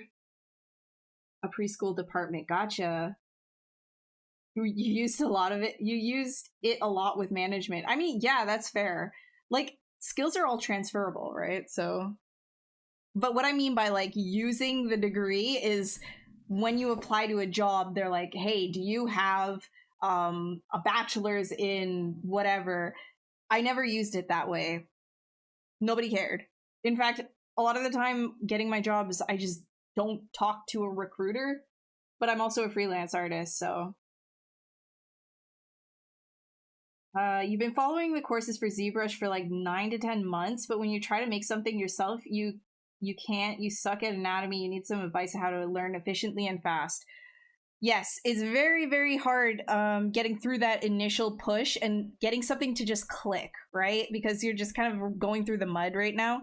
When you want to learn anatomy, I find the best thing to do is to not just constantly copy things. That can get really frustrating. You want to do something a little bit more dynamic in the sense that you will have your reference open and never use the same reference over and over again. Don't even use the same reference type over and over again. What I mean by that is, draw from life. That's one. It's right in front of you. Get your hands on even like yourself in the mirror. Try and like figure out, okay, where are the bones? Feeling. That's an important one. Second reference is pictures that you see online, but then also look at books, right? And just kind of flip it around and don't constantly just be only looking at your computer screen. And then another one is put the reference away after you've done a study. So this is the drill. Pick a body part. Let's say an arm. Okay? You want to study the arm. Okay. Bring up your reference, copy the arm. If it's drawing, if it's sculpting, copy the arm. Give yourself 30 minutes, maybe an hour, be nice, copy the arm, get the major shapes in. Once it's done, it's done. Put it away. Next day, don't do anything more that same day. Next day, we're doing another thing. We're going to briefly look at the arm. We're going to put it away, and then we're going to do it from memory.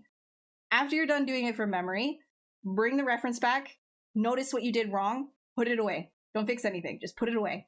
Next day, bring back your reference. Do a study from that arm. Do a study. Okay, now you're starting to pick things up. Oh, I'm learning things like that I didn't do before when I didn't have the reference. Put it away for the next day. Do it from memory. See where you're going with that. Do you see what I mean? Reference, memory, reference, memory, reference, memory. You want to engage different parts of your brain all the time, because then you're strengthening these connections. Every single time that you're doing any repetitive activity, you start to think about it like a path that you're walking. You're walking on the grass over and over again. It's just going to be that same path over and over again. Just straight thing. But you can make multiple paths if you start to take different directions, right? So your brain will get better at remembering things. It'll get better at applying these things. You'll get better at recalling this information if you're using different paths to learn these things and different parts of your brain. So if you're using memory at one point and then actively going back and looking at the reference and saying, well, I could have done this better or whatever, you're using a different part of your brain rather than just copy, right? Then you're just running the same rut in the grass over and over again. So hopefully that helps for everybody listening. But those are some drills that you can do.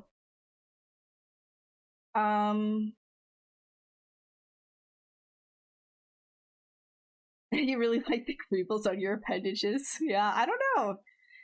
I feel like I said earlier, you'll weed out the bad ones, and you'll be stuck with you'll just have the good people left over. All right, we're at time now, so I guess I'll just do my thing where I kind of place what we got going on around the screen. Okay.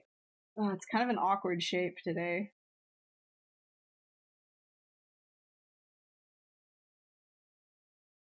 Ooh. And then we can do one from the back like this.